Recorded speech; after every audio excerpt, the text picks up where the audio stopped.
At exactly 11:47 p.m. on a Friday night, Ethan Cole stared at the text message that would destroy his carefully controlled life. 3 words from the woman who had spent 2 years making him miserable. Please don't leave. The same boss who'd humiliated him in front of 20 analysts that morning. The same billionaire who treated him like he was disposable. Now she was begging. And against every self-preserving instinct screaming in his head, Ethan was already grabbing his coat. Before we dive into this story, hit that like button and drop a comment with your city so I can see how far this tale travels. Now, let's begin.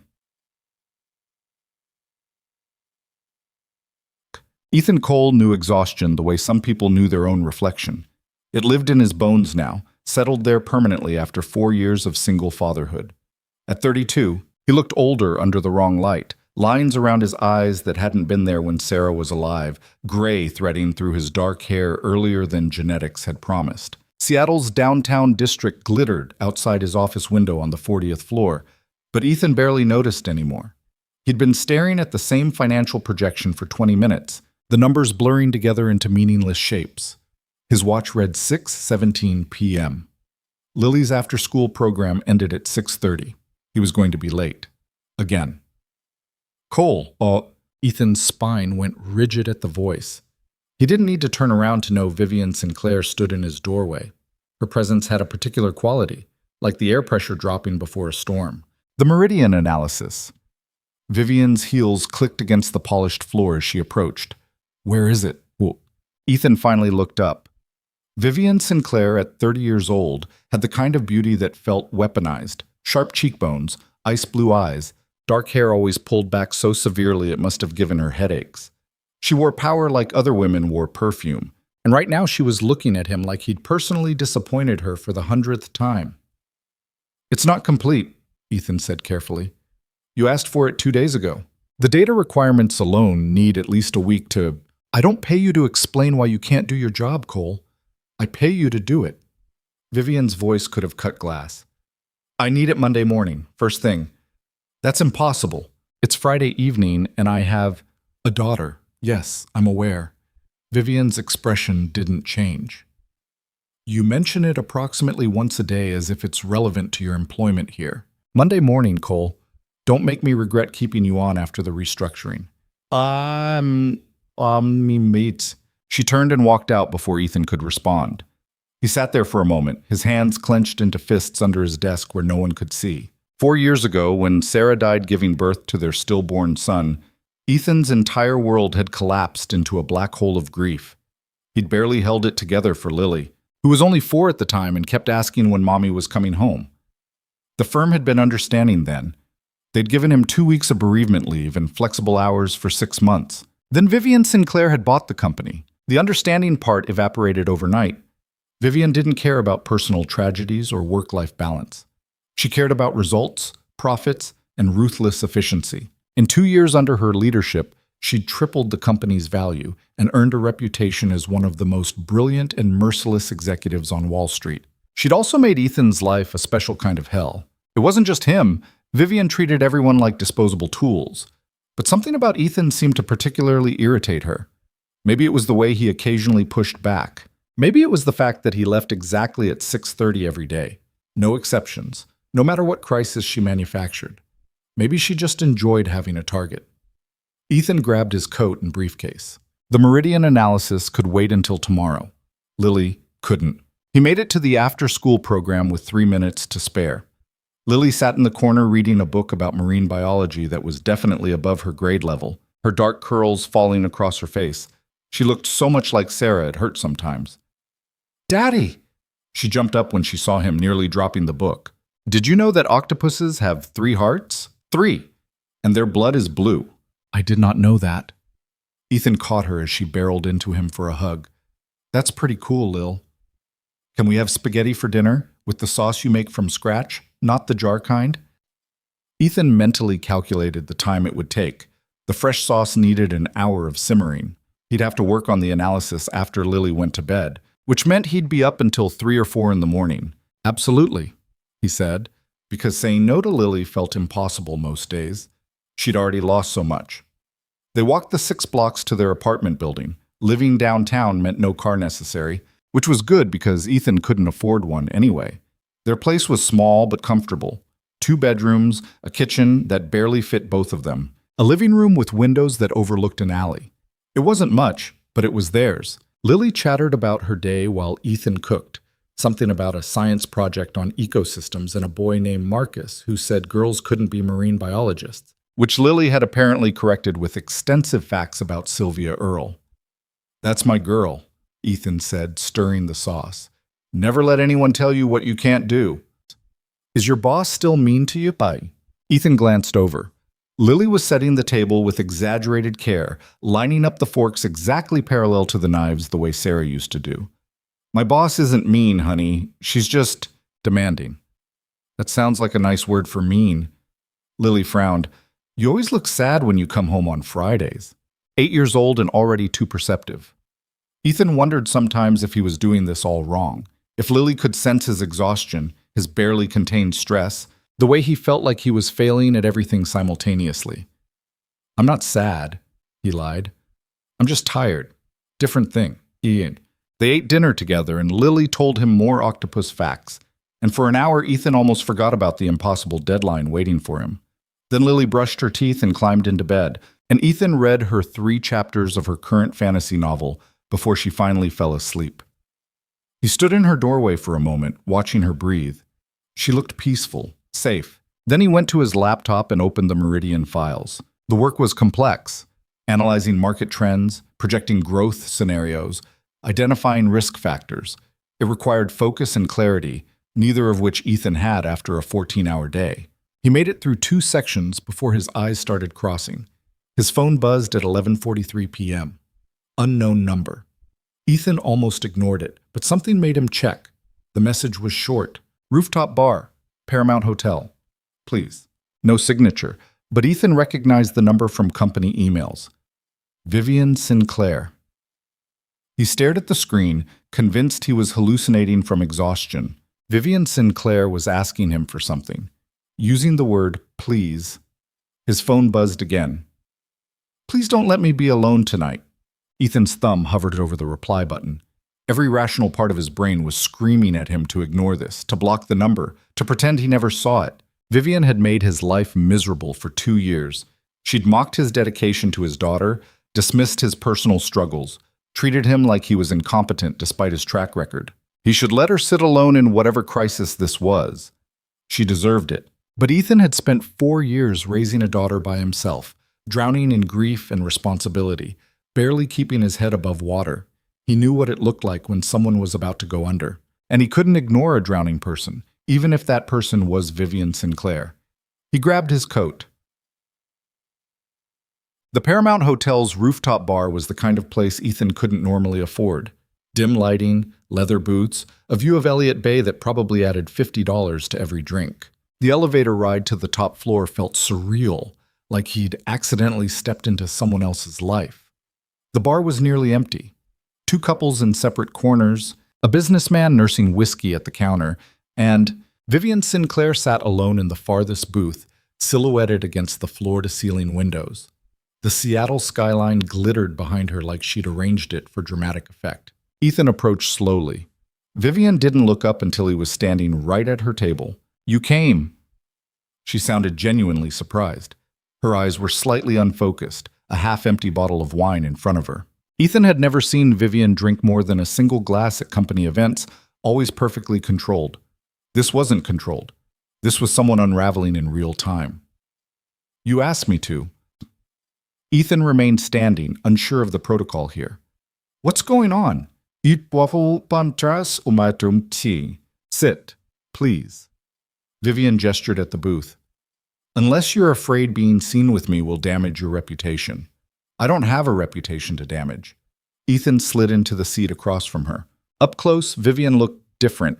Makeup slightly smudged, hair coming loose from its usual severe style, her expression raw in a way he'd never seen. She looked human, breakable. "I made a mistake," Vivian said quietly, staring at her wine glass. "Several mistakes, actually, but one very large one tonight." "Okay. I almost called Richard Morton." She laughed, but it sounded wrong, brittle and harsh. Do you know who Richard Morton is, Cole? No. He's a venture capitalist, extremely wealthy, also extremely married. Vivian poured herself more wine with unsteady hands. We had an affair 3 years ago, ended badly. And tonight I almost called him to come here because I didn't want to be alone, and apparently I'm still pathetic enough to consider that option. Ethan didn't know what to say.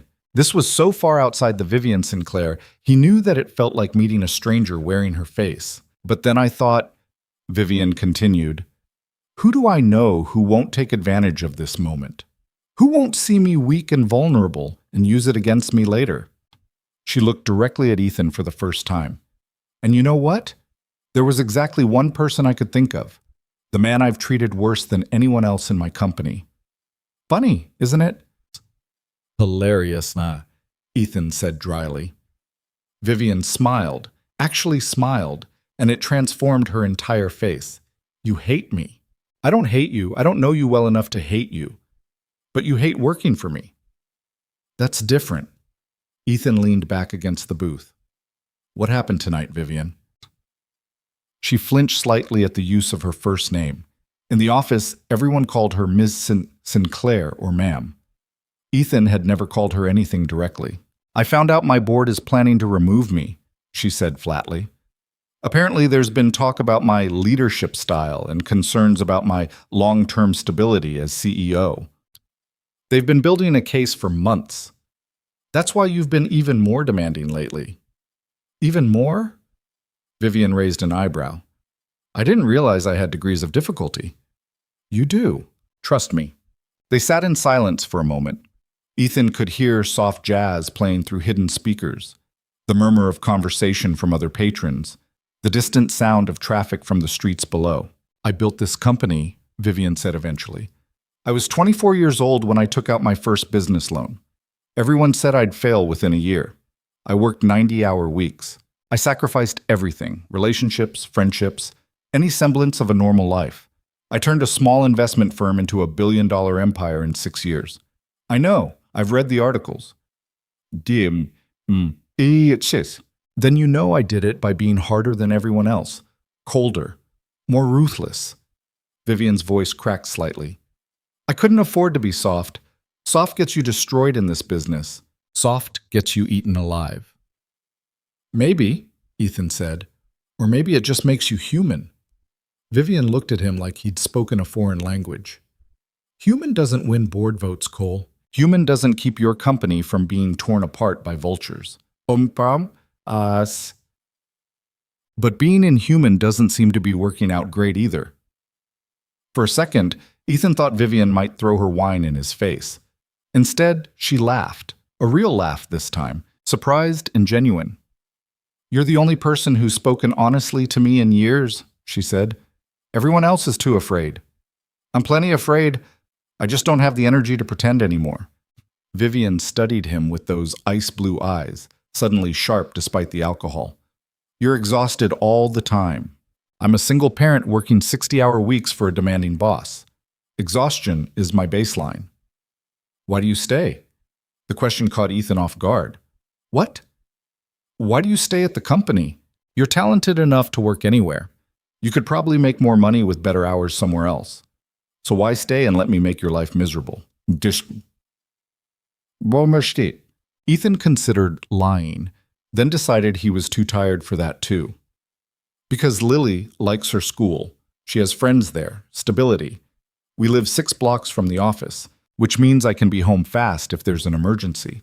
And despite everything, the job pays well enough that I can cover her dance classes and her summer science camp and her endless supply of library books. He met Vivian's gaze. I stay because leaving would disrupt her life, and she's already had enough disruption for one childhood.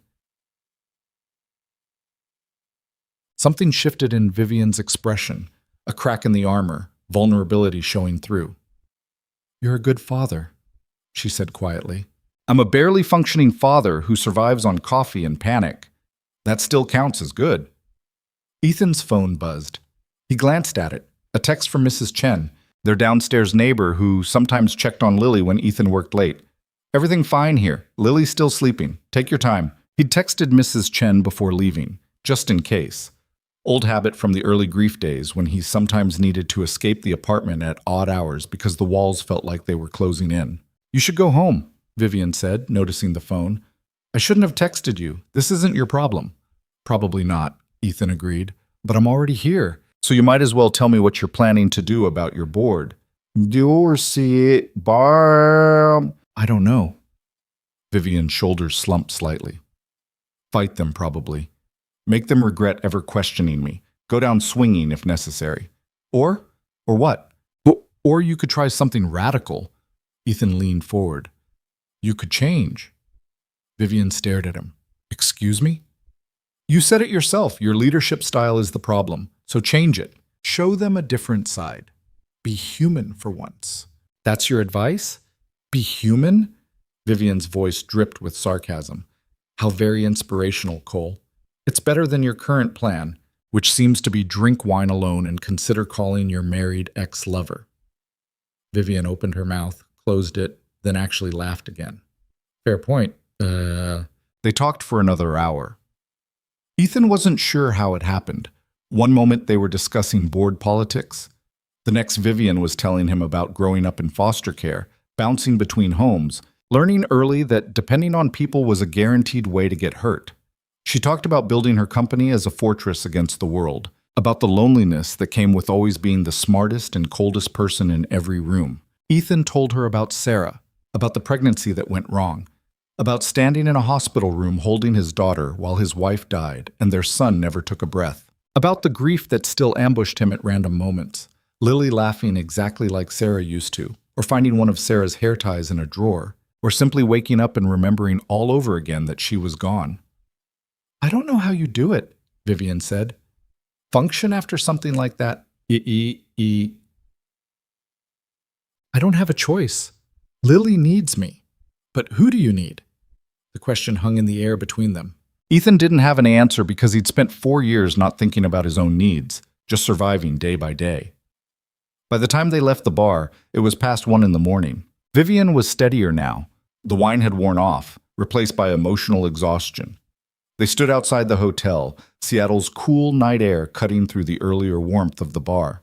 Thank you, Vivian said, for coming, for listening, for not taking advantage of this. Taking advantage how? You could ruin me with what I told you tonight. One word to the right people, and I'd be finished. Ethan shook his head. I'm not interested in ruining anyone. I just want to go home and get 3 hours of sleep before Lily wakes up demanding Saturday morning pancakes. Vivian looked at him for a long moment, something unreadable in her expression. You're a good man, Ethan Cole. It was the first time she'd used his first name. It sounded strange in her voice, softer than he'd thought possible. Go home, Ethan said. Get some sleep. Deal with your board on Monday.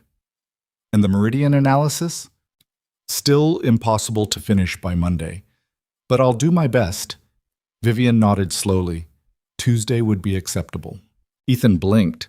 Vivian Sinclair had just given him an extension.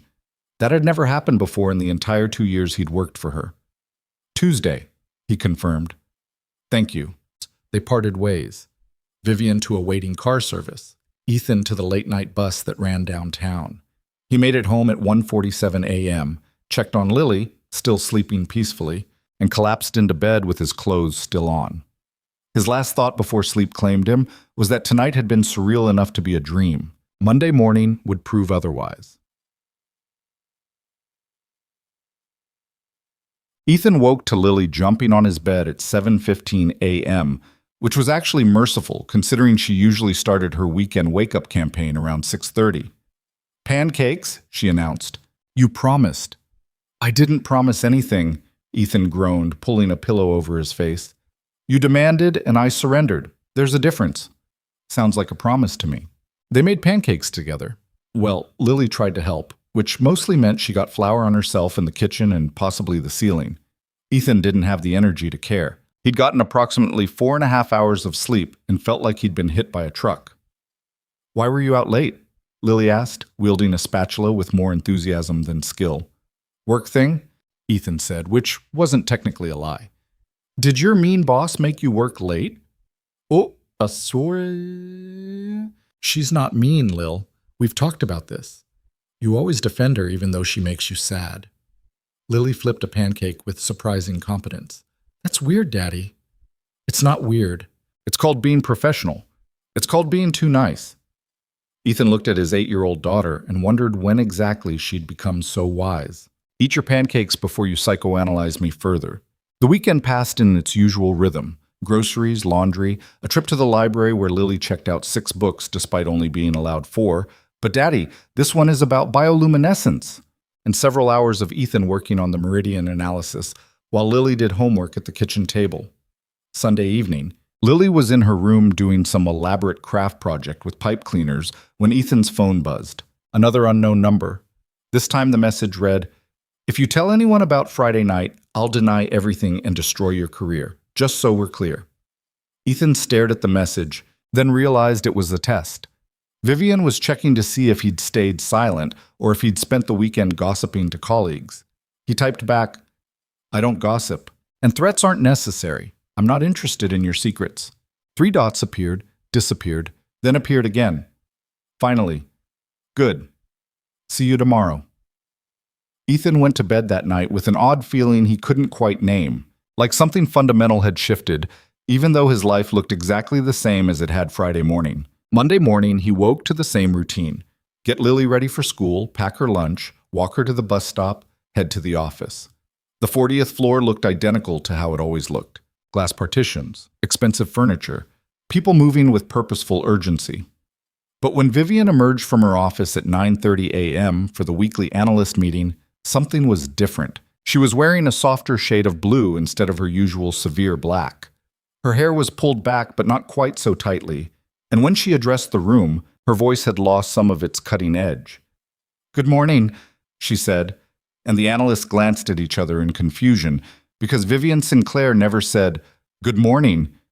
She said things like, "Let's begin," or "Status updates, now," or simply stared until people started talking. The meeting proceeded normally until Brian Hendricks, a junior analyst notorious for submitting sloppy work, presented his latest report.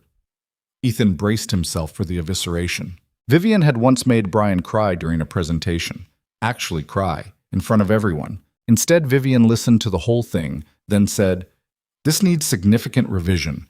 I'd like you to rework the methodology section and resubmit by Wednesday. If you need guidance, schedule time with Cole. He's strong in quantitative analysis." The room went silent. Vivian had just offered help instead of humiliation. People were looking around like they'd entered an alternate dimension. Brian stammered a thank you and fled the conference room as soon as the meeting ended. "Cole, stay behind," Vivian said as everyone else filtered out. Ethan waited until the room emptied. Vivian closed the door. "How's the meridian analysis coming?" she asked. "On track for Tuesday." "Good." Vivian paused, her expression carefully neutral. "I want you to know that Friday night was a moment of weakness. It won't happen again. Okay?" "I mean it, Cole. That wasn't me. The real me doesn't break down or call employees for emotional support. If you say so." Vivian's eyes narrowed slightly. "You don't believe me. I think the person I met Friday night was more real than the person standing in front of me right now. But that's none of my business." Ethan picked up his laptop. "Is that all? You're not going to ask why I'm being different today? Why I gave Hendricks a second chance instead of destroying him?" "I figured you'd tell me if you wanted me to know." Vivian studied him for a long moment, and Ethan had the uncomfortable feeling she was seeing something in him he hadn't meant to reveal. "You're different from everyone else here. I have a kid waiting at home and no time for office politics. That probably makes me different by default." "No, Vivian said quietly. "It makes you sane." Or she dismissed him then, and Ethan returned to his desk feeling even more confused than before. The rest of Monday passed without incident, but Ethan noticed people whispering. Vivian's shift in behavior was too obvious to ignore. Tuesday morning, Ethan submitted the meridian analysis at 8:45 a.m. It was thorough, well-researched, and exactly what Vivian had asked for. She called him into her office 20 minutes later. "This is excellent work," she said, which was maybe the first genuine compliment she'd ever given him. "Exactly what I needed. Thank you. I'm presenting it to the board Thursday afternoon. I'd like you there. Ethan blinked. You want me at a board meeting? You did the analysis. You should present it. Vivian leaned back in her chair, and for just a second her carefully composed expression slipped. And honestly, I could use someone in that room who doesn't want to see me fail. There it was, the real reason. Vivian was facing her enemies and needed an ally, even if that ally was just the exhausted single father she'd spent 2 years tormenting. I'll be there, Ethan heard himself say. Vivian's expression softened, barely noticeable, but there. Thank you. The rest of Tuesday was chaos.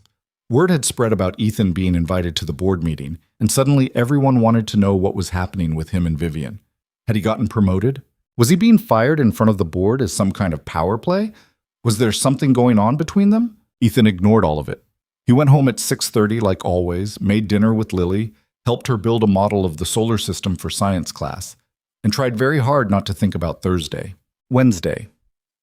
Vivian was back to her cold professional self in public, but twice Ethan caught her watching him across the office with an expression he couldn't read. Thursday morning arrived too fast. The board meeting was scheduled for 2 p.m. Ethan wore his best suit, which still wasn't as nice as anything anyone else would be wearing, and practiced his presentation notes during lunch. At 1:55 p.m., he stood outside the conference room on the executive floor.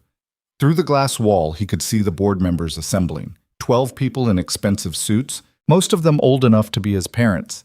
They looked like sharks preparing to feed. Vivian appeared beside him, silent as a ghost. She looked perfect. Black suit, hair immaculate, expression carved from ice.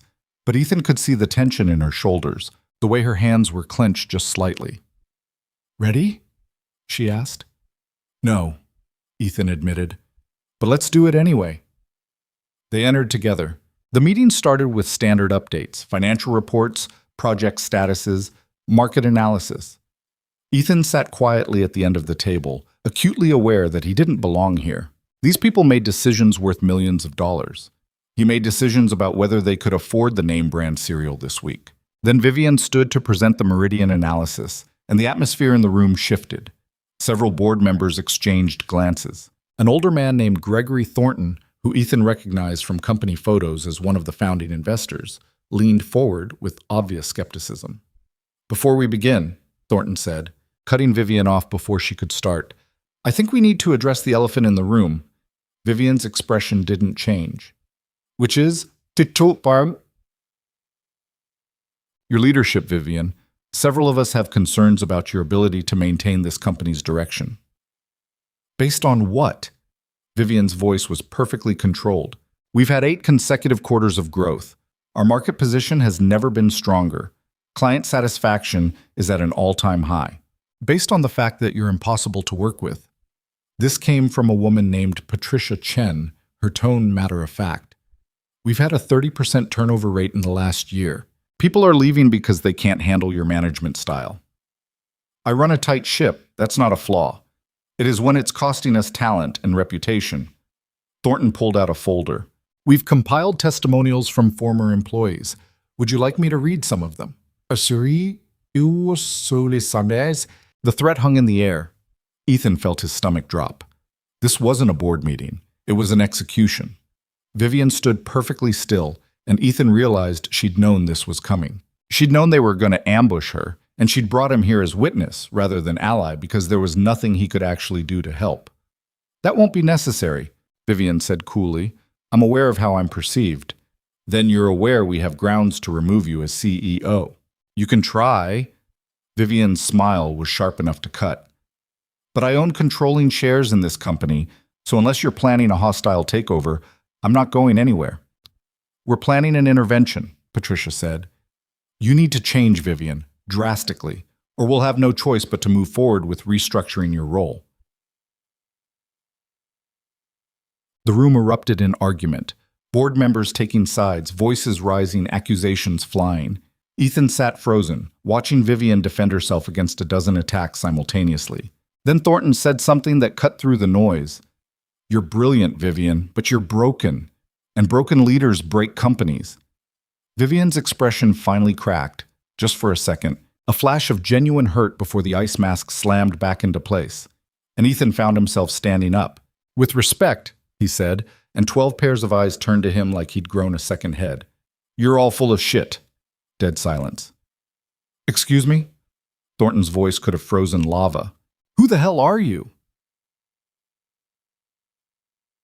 "Ethan Cole, senior analyst, and I've worked directly under Ms. Sinclair for 2 years.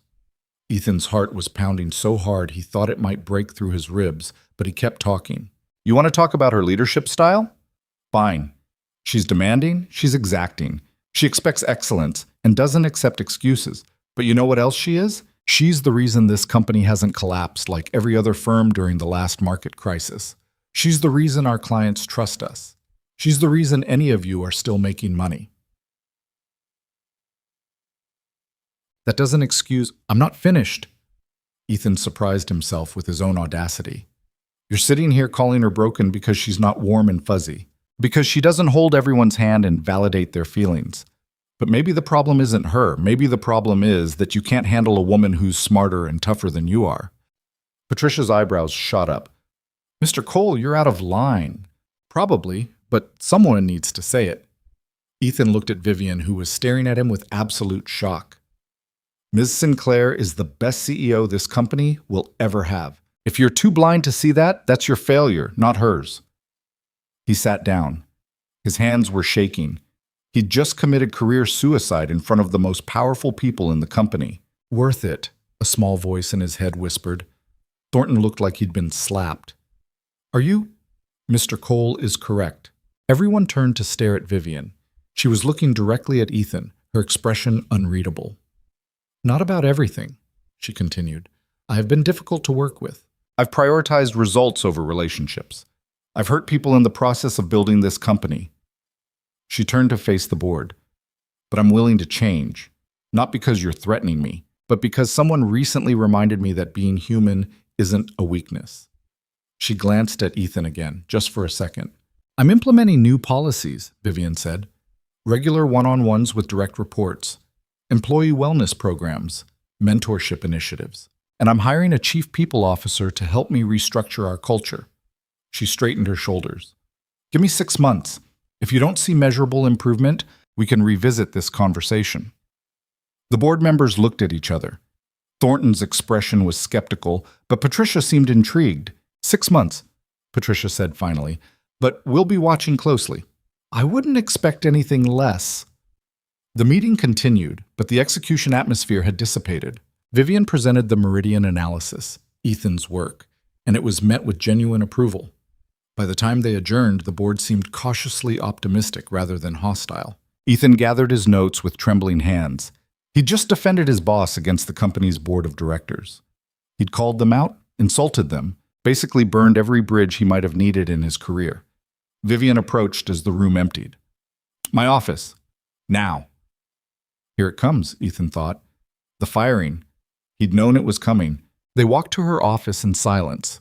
Vivian closed the door, turned to face him, and, "Why did you do that?"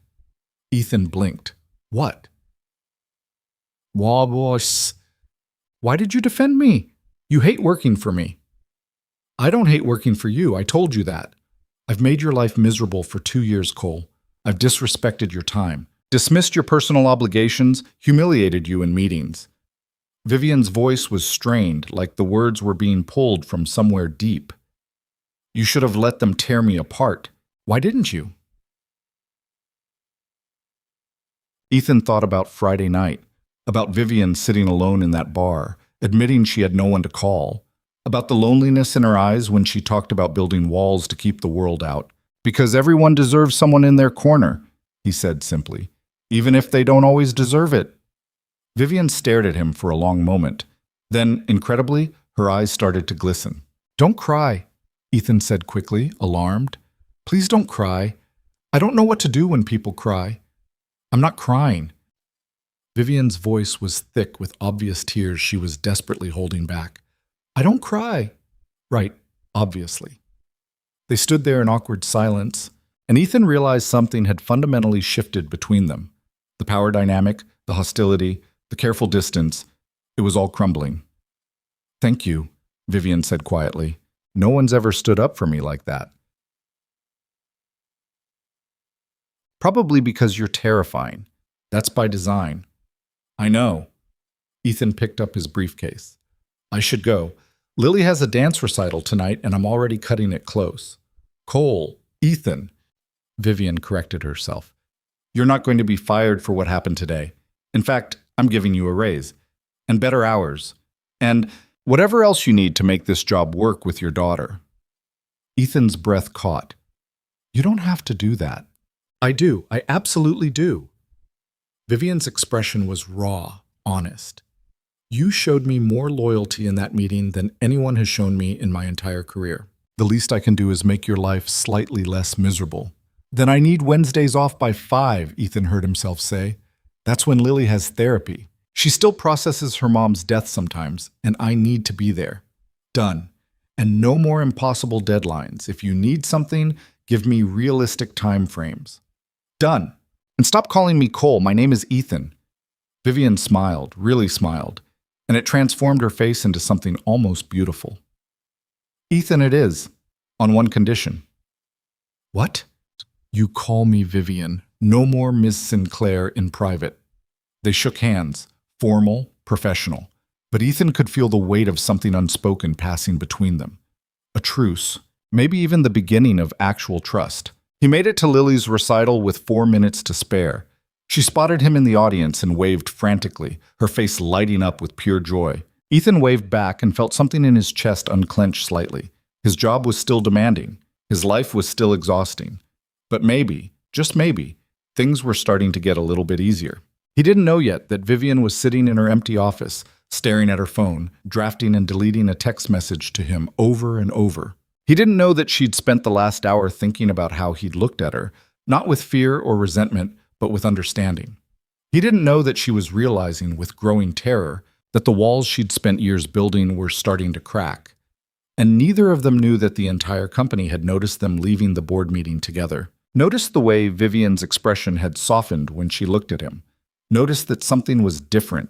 The rumors were already starting to spread. And by Monday morning, everything would change again. The weekend after the board meeting, Ethan's phone wouldn't stop buzzing. Saturday morning started with a text from Marcus Williams, a fellow analyst he occasionally grabbed coffee with. Dude, what the hell happened in that board meeting? Then another from Jennifer Park in accounting. Is it true you told off Gregory Thornton? By noon, Ethan had received 14 messages, 3 voicemails, and 1 extremely awkward email from Brian Hendricks that just said, "You're my hero," with 7 exclamation points. Your phone keeps making noise, Lily observed from the kitchen table, where she was attempting to build a volcano out of paper mache. Is someone dying? No one's dying, just work stuff. About your boss? Ethan looked up from his coffee. Why would it be about my boss?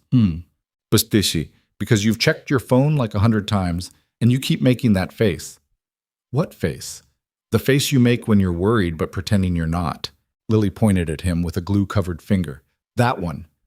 8 years old and she could read him like a book. Ethan wondered if that was a parenting success or failure.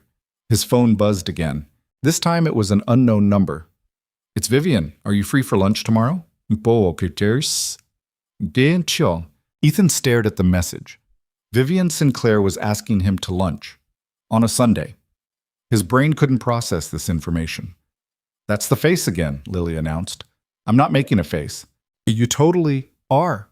Ethan typed back carefully. I have Lily on Sundays. Can't do lunch. 3 dots appeared immediately. Bring her. I'd like to meet her. Ethan's stomach did something complicated. Vivian wanted to meet his daughter. This was moving into territory he hadn't even considered possible a week ago. Is everything okay, Daddy? Lily had abandoned her volcano and was watching him with concern. Yeah, honey, everything's fine. Ethan hesitated, then made a decision that felt both right and terrifying. How would you feel about meeting someone tomorrow? For lunch? Who? My boss, the one you think is mean. Lily's eyes went wide. Why does she want to meet me? I don't know, but she asked nicely, so I thought maybe we could give her a chance. Is she still mean? Ethan thought about Vivian in the bar, vulnerable and honest, about her defending him in the office, about the way she'd looked at him after the board meeting, like he'd done something impossible. I don't think she was ever really mean, he said slowly. I think she was scared. And sometimes scared people act mean because they don't know what else to do. Lily considered this with the seriousness of a Supreme Court justice. Okay, but if she's mean to you, I'm going to tell her she's being mean. Because you're my dad, and nobody gets to be mean to you. Ethan felt his throat tighten. Deal. He texted Vivian back. Lunch tomorrow works. Where? All right. The response came fast. The aquarium. Lily likes marine biology, right? Ethan's breath caught. Vivian had remembered a throwaway detail from their conversation at the bar. The part where he'd mentioned Lily's obsession with ocean creatures. She'd not only remembered, she'd planned the entire lunch around it. Aquarium at noon. See you there. Cheers. Sunday morning, Ethan woke up with anxiety sitting on his chest like a physical weight. He made pancakes on autopilot while Lily chattered about what fish she hoped to see. She'd changed her outfit 3 times, finally settling on her favorite blue dress with the octopus pattern. I want to look professional, she explained seriously. In case your boss judges people by their clothes. She's not going to judge you, Lil. You don't know that. Rich people judge everything. Where did you learn that? Marcus at school says rich people are mean because money makes your heart small. Marcus's parents are going through a divorce, Ethan said gently. He might be processing some stuff. They took the bus to the waterfront.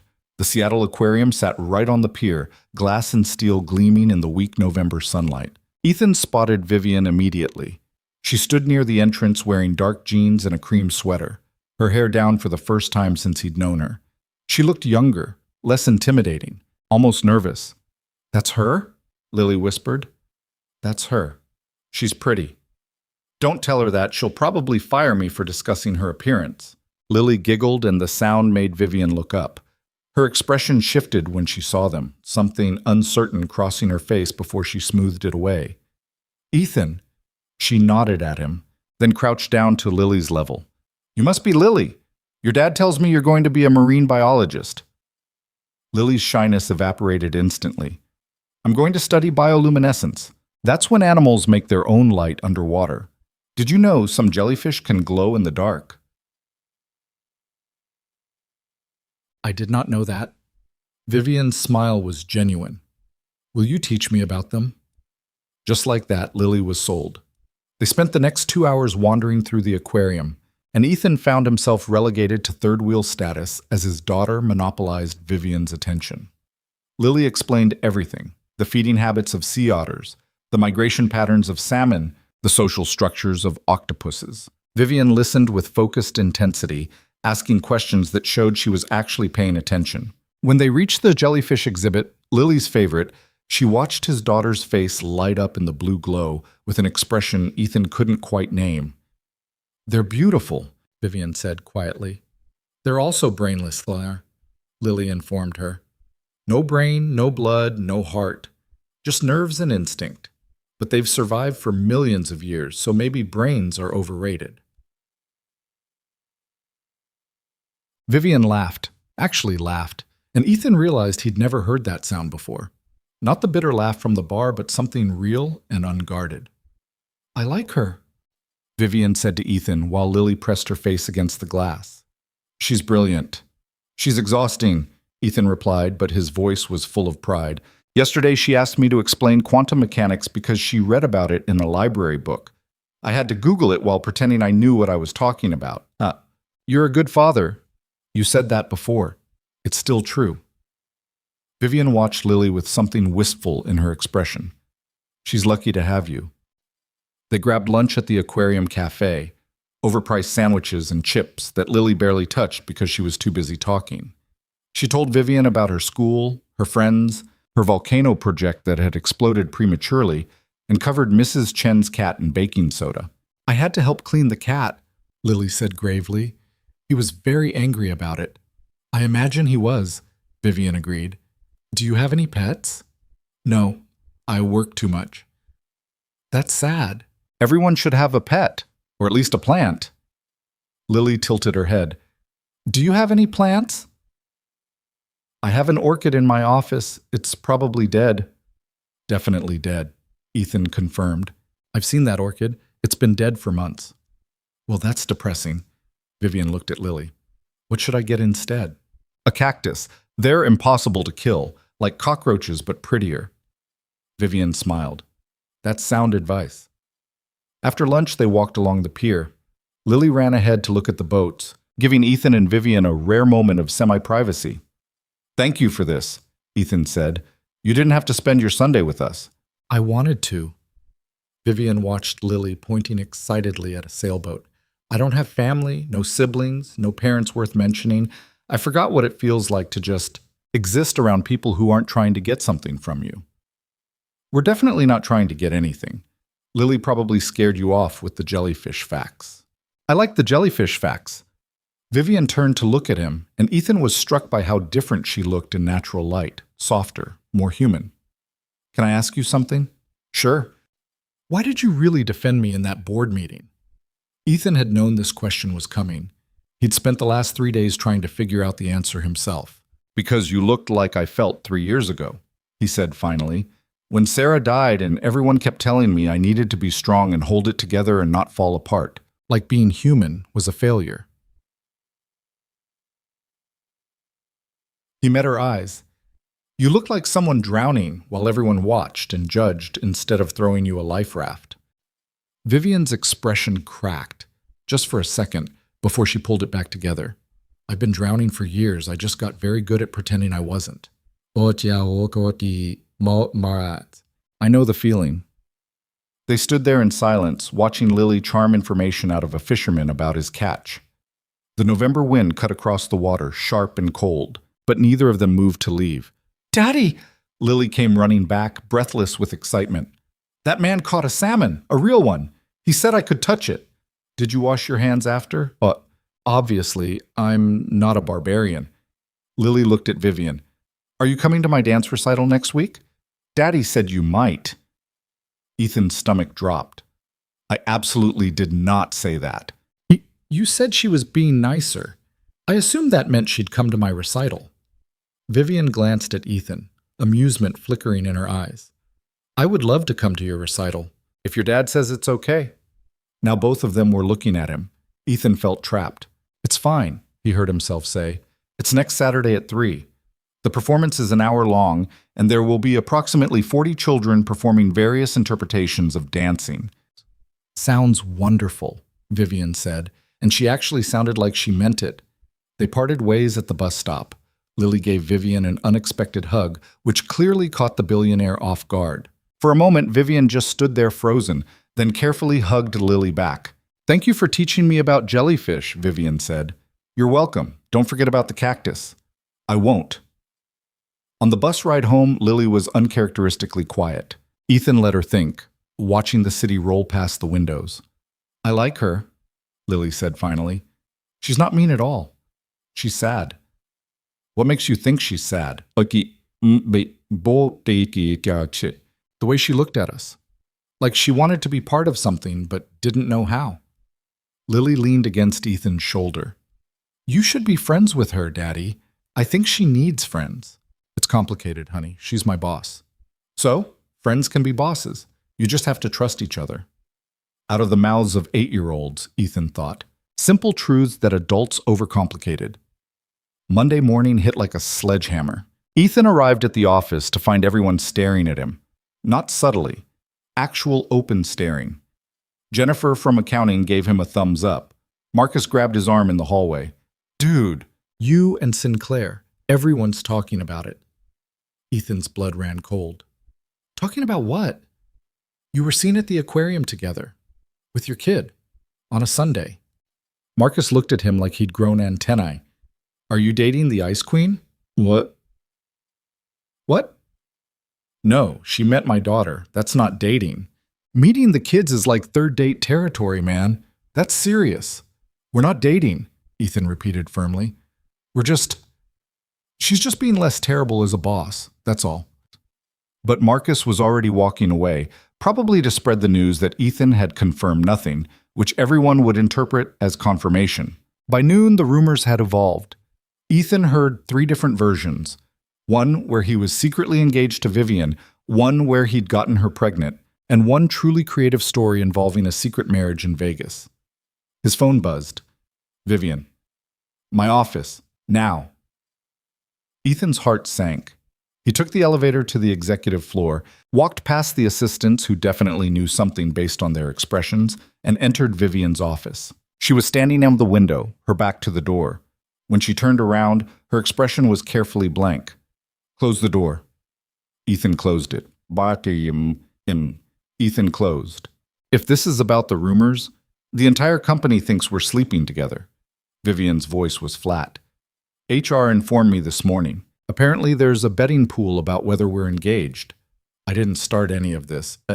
I know, but we need to address it. Vivian crossed her arms. This is my fault. I shouldn't have invited you to lunch. I shouldn't have met Lily. I crossed a line and now it's affecting both our reputations. Something cold settled in Ethan's chest. So what are you saying? I'm saying we need to maintain distance, professional boundaries. No more lunches, no more personal conversations, no more… She stopped, her jaw tight. This was a mistake. Ethan stared at her. Meeting my daughter was a mistake? Yes. No. Vivian looked frustrated. I don't know. I haven't had friends in years, Ethan. I don't know how to do this without it becoming complicated. So instead you're just going to shut down again? Go back to being the Ice Queen? Don't call me that. Everyone else does. Ethan felt anger rising, surprising in its intensity. You know what? Fine. If you want to pretend yesterday didn't happen, go ahead. But don't blame me for caring about you as a human being. That's not a mistake. That's called not being a robot. I can't afford to not be a robot. Vivian's composure finally cracked. Do you understand what's at stake? The board is watching me. The company is watching me. One wrong move and I lose everything I've built. And what have you built exactly? A billion-dollar company where everyone's afraid of you? Where you're so isolated you had to text your employee because you had no one else to call? The words came out harsher than Ethan intended. Vivian flinched like he'd struck her. Get out, she said quietly. Vivian, get out. Ethan left. His hands were shaking with adrenaline and regret. He'd just yelled at his boss. Again. This was becoming a terrible habit. He made it back to his desk and tried to focus on work, but his brain wouldn't cooperate. Around 3 p.m., his phone buzzed. Vivian. I'm sorry. Then another message. You're right. About everything. But I don't know how to fix this. Ethan stared at the messages. Outside his cubicle, he could hear people talking, laughing, living their normal lives. He thought about Lily asking why he always defended Vivian, about his daughter saying everyone needs someone in their corner. He typed back, meet me after work, not the bar, somewhere public. We'll figure this out. 3 dots appeared, disappeared, appeared again. Finally, the park near Pike Place, 6:30? I'll be there. Ethan left at 6:15, ignoring the curious looks from colleagues. The park was small, just a patch of green between buildings, a few benches, some struggling trees. Vivian was already there when he arrived, sitting on a bench in her work clothes, looking out of place among the joggers and dog walkers. Ethan sat down beside her, leaving careful space between them. I don't know how to do this, Vivian said without preamble. Connection, friendship, any of it. I've spent my entire adult life building walls. Then maybe it's time to tear some down. It's not that simple. It is, actually. Ethan turned to face her. You're making it complicated because complicated feels safer, but it doesn't have to be some big dramatic thing. We're just 2 people who work together and maybe don't hate each other. That's allowed. People are talking. Let them talk. Who cares? I care. Vivian's voice was strained. I've worked too hard to have my reputation destroyed by gossip. Your reputation as what? The Ice Queen? That's already your reputation, Vivian. Maybe it's time to build a new one. They sat in silence. A jogger passed by. Then a couple walking a golden retriever that immediately tried to befriend them both. Vivian actually smiled when the dog licked her hand. I told Lily I'd come to her recital, she said finally. I don't break promises to children. Then come. Even if it makes the rumors worse? especially if it makes the rumors worse. Ethan met her eyes. You want to know the real difference between us? I stopped caring what people think because I have to survive each day. You stopped letting people in because you think it makes you strong. Neither of us is right. We're just broken in different ways. Vivian absorbed this, her expression unreadable. Then she laughed, soft and slightly bitter. We're a disaster, aren't we? Completely. But you're still here. Yeah, I'm still here. Something shifted between them. A settling, like pieces finding their place. It wasn't romance, wasn't even really friendship yet. Just two lonely people acknowledging they didn't have to be lonely alone. I have a condition, Vivian said. If we're doing this, whatever this is, we need rules. Okay. First rule, honesty. No games, no manipulation. If something bothers you, say it. Agreed. Second rule, boundaries. You respect mine with Lily, I respect yours with work. Third rule, Vivian said slowly. We don't let other people define what this is. Not the rumors, not the board, not anyone. We figure it out ourselves. Ethan extended his hand. Deal. They shook on it, formal and slightly ridiculous. But it felt important somehow. A contract between two people who'd spent years not trusting anyone. I should go, Ethan said, checking his watch. Lily has homework, and I promised we'd practice her recital routine. Will she really do the cactus thing? What cactus thing? She told me if I came to the recital without a cactus, she'd know I wasn't serious about being friends. Ethan burst out laughing. She did not say that. She absolutely did. Right before she hugged me. That child is terrifying. She gets it from her mother. They walked back toward the street together. At the corner, they parted ways, Vivian to her car service, Ethan to the bus stop. It felt strange, this new dynamic, lighter somehow. The next few days settled into an odd rhythm. At work, Vivian remained professional, but noticeably warmer. She said good morning. She asked how Lily was doing. When Brian Hendricks messed up another analysis, she pulled him aside for a private conversation instead of publicly destroying him. The rumors didn't die down. If anything, they got worse. Ethan overheard someone in the break room speculating about whether he was after Vivian's money. Someone else suggested she was having a midlife crisis at 30. That's not how midlife crises work, Ethan muttered to Marcus during lunch. She'd have to be 60 for 30 to be midlife. Maybe she's planning to die at 60. Very efficient. You're an idiot. An idiot who's winning the betting pool. I put money on complicated friendship that everyone misinterprets. I'm about to make bank. Friday afternoon, Chimgant. Ethan was finishing up a report when his desk phone rang. Internal extension. Vivian. Yes? Come to my office. Bring your coat.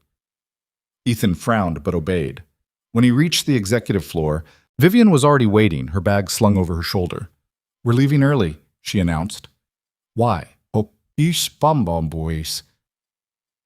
Because I've been inside this building for 13 hours, and if I don't see natural light soon, I'm going to start biting people. She headed toward the elevator. Come on. They ended up at a coffee shop 3 blocks away, the kind of place with mismatched furniture and local art on the walls. Vivian ordered a latte with oat milk. Ethan got regular coffee and a cookie the size of his hand. So this is what normal people do, Vivian observed, looking around. Sit in coffee shops on Friday afternoons. This is what normal people do every day, sometimes multiple times a day. I haven't been to a regular coffee shop in years. I have an espresso machine in my office. Of course you do. They sat by the window.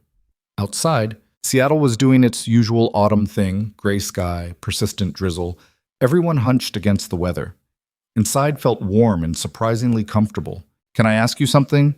Vivian traced the rim of her cup. How did you survive it? Losing your wife? Ethan hadn't expected that question. He took a moment to answer. I didn't, not really. I just kept moving because Lily needed me to move. Some days that was enough. Some days it wasn't. He broke off a piece of cookie. I still have moments where I forget she's gone. I'll think I should tell Sarah about this, and then remember I can't. Does it get easier? Or pass? No. You just get used to carrying it. Vivian nodded slowly. I think I understand that. Different kind of loss, but similar weight. What did you lose? Everything I never had. Vivian's smile was sad. Family, trust, the ability to believe people won't leave. I lost it before I even understood what it was. Ethan wanted to say something comforting, but everything he thought of sounded hollow. So instead, he just sat with her in the comfortable silence, watching the rain streak the windows. "Tomorrow's the recital," Vivian said eventually. "You don't have to come if you don't want to." "I want to. I'm just nervous." "About a children's dance recital?" Well, about not knowing how to act. I don't have experience with this kind of thing. Vivian looked genuinely anxious. What if I do something wrong? What if Lily decides she doesn't like me after all? Lily already likes you. You're overthinking this. Overthinking is my specialty. Then here's what you do. Show up, watch her dance, tell her she did great afterward. That's it. No complicated strategy needed. Vivian absorbed this, then nodded. "And the cactus?" "Definitely bring the cactus." Saturday arrived cold and bright. Ethan spent the morning helping Lily get ready, fighting with her hair, making sure her costume was perfect, managing her nervous energy that manifested as talking nonstop about everything except the recital. What if I forget the steps? She asked for the 15th time. "You won't forget. You've practiced 1,000,000 times." "What if I trip?" "Then you get up and keep dancing. That's what professionals do." "What if no one claps?" "I'll clap loud enough for everyone." They arrived at the community center at 2:30. The place was chaos, children everywhere, parents with cameras, instructors trying to maintain order. Ethan checked Lily in backstage, then headed to find seats in the audience.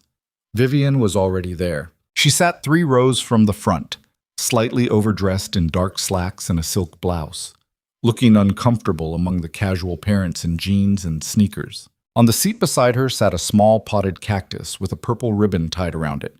Ethan slid into the seat next to her. "You actually brought a cactus." "I told her I would." Vivian looked at the plant.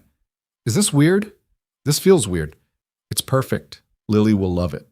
The recital started 20 minutes late because someone's costume emergency required needle and thread. Ethan sat through 45 minutes of varying levels of choreographic chaos. Kids who nailed it, kids who froze, kids who improvised wildly, kids who cried. Then it was Lily's turn. She walked onto the stage in her blue costume, saw Ethan and Vivian in the audience, and her entire face lit up. The music started, something classical that Ethan couldn't name, and Lily began to dance. She wasn't perfect. She missed a turn, recovered awkwardly, kept going. But she moved with confidence and joy, completely unself-conscious, lost in the music. Ethan felt his throat tighten with pride. Beside him, Vivian leaned forward, utterly focused. When Lily finished and took her bow, Vivian clapped louder than anyone else in the room. After the recital, they waited outside the backstage area with the other parents.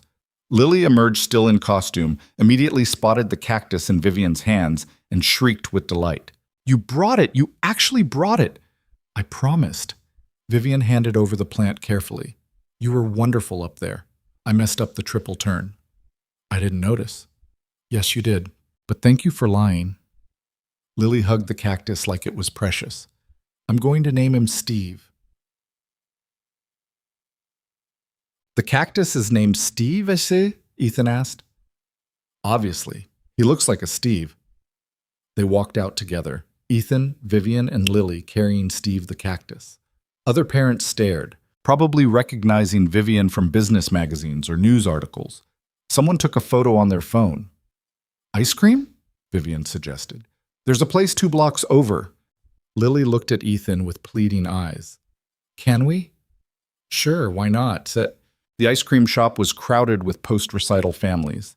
They squeezed into a corner booth, Lily between them, Steve the cactus sitting on the table like a 4th member of their group. "This is weird, right?" Vivian said quietly while Lily demolished a sundae. "Being here, with you two. It feels like I'm playing pretend in someone else's life." "Maybe you're just living yours differently," Ethan replied. "Maybe." Lily looked up, ice cream on her chin. "Are you my dad's girlfriend?" Ethan choked on his coffee. Vivian went very still. "Lily, we're not," Ethan stammered. Marcus's mom said you were probably his girlfriend because you went to the aquarium together. But I said you were just friends because people can be friends without being girlfriends. Lily looked at Vivian seriously. Are you friends with my dad? Vivian met Ethan's eyes, something uncertain in her expression. Then she looked at Lily and smiled. Yes, I'm friends with your dad. Good. He needs more friends. He only has like 3. I have more than 3, Ethan protested. Work friends don't count. Why not? Because you don't choose them. You're just stuck together. Lily returned to her ice cream. Real friends are people you choose even when you don't have to.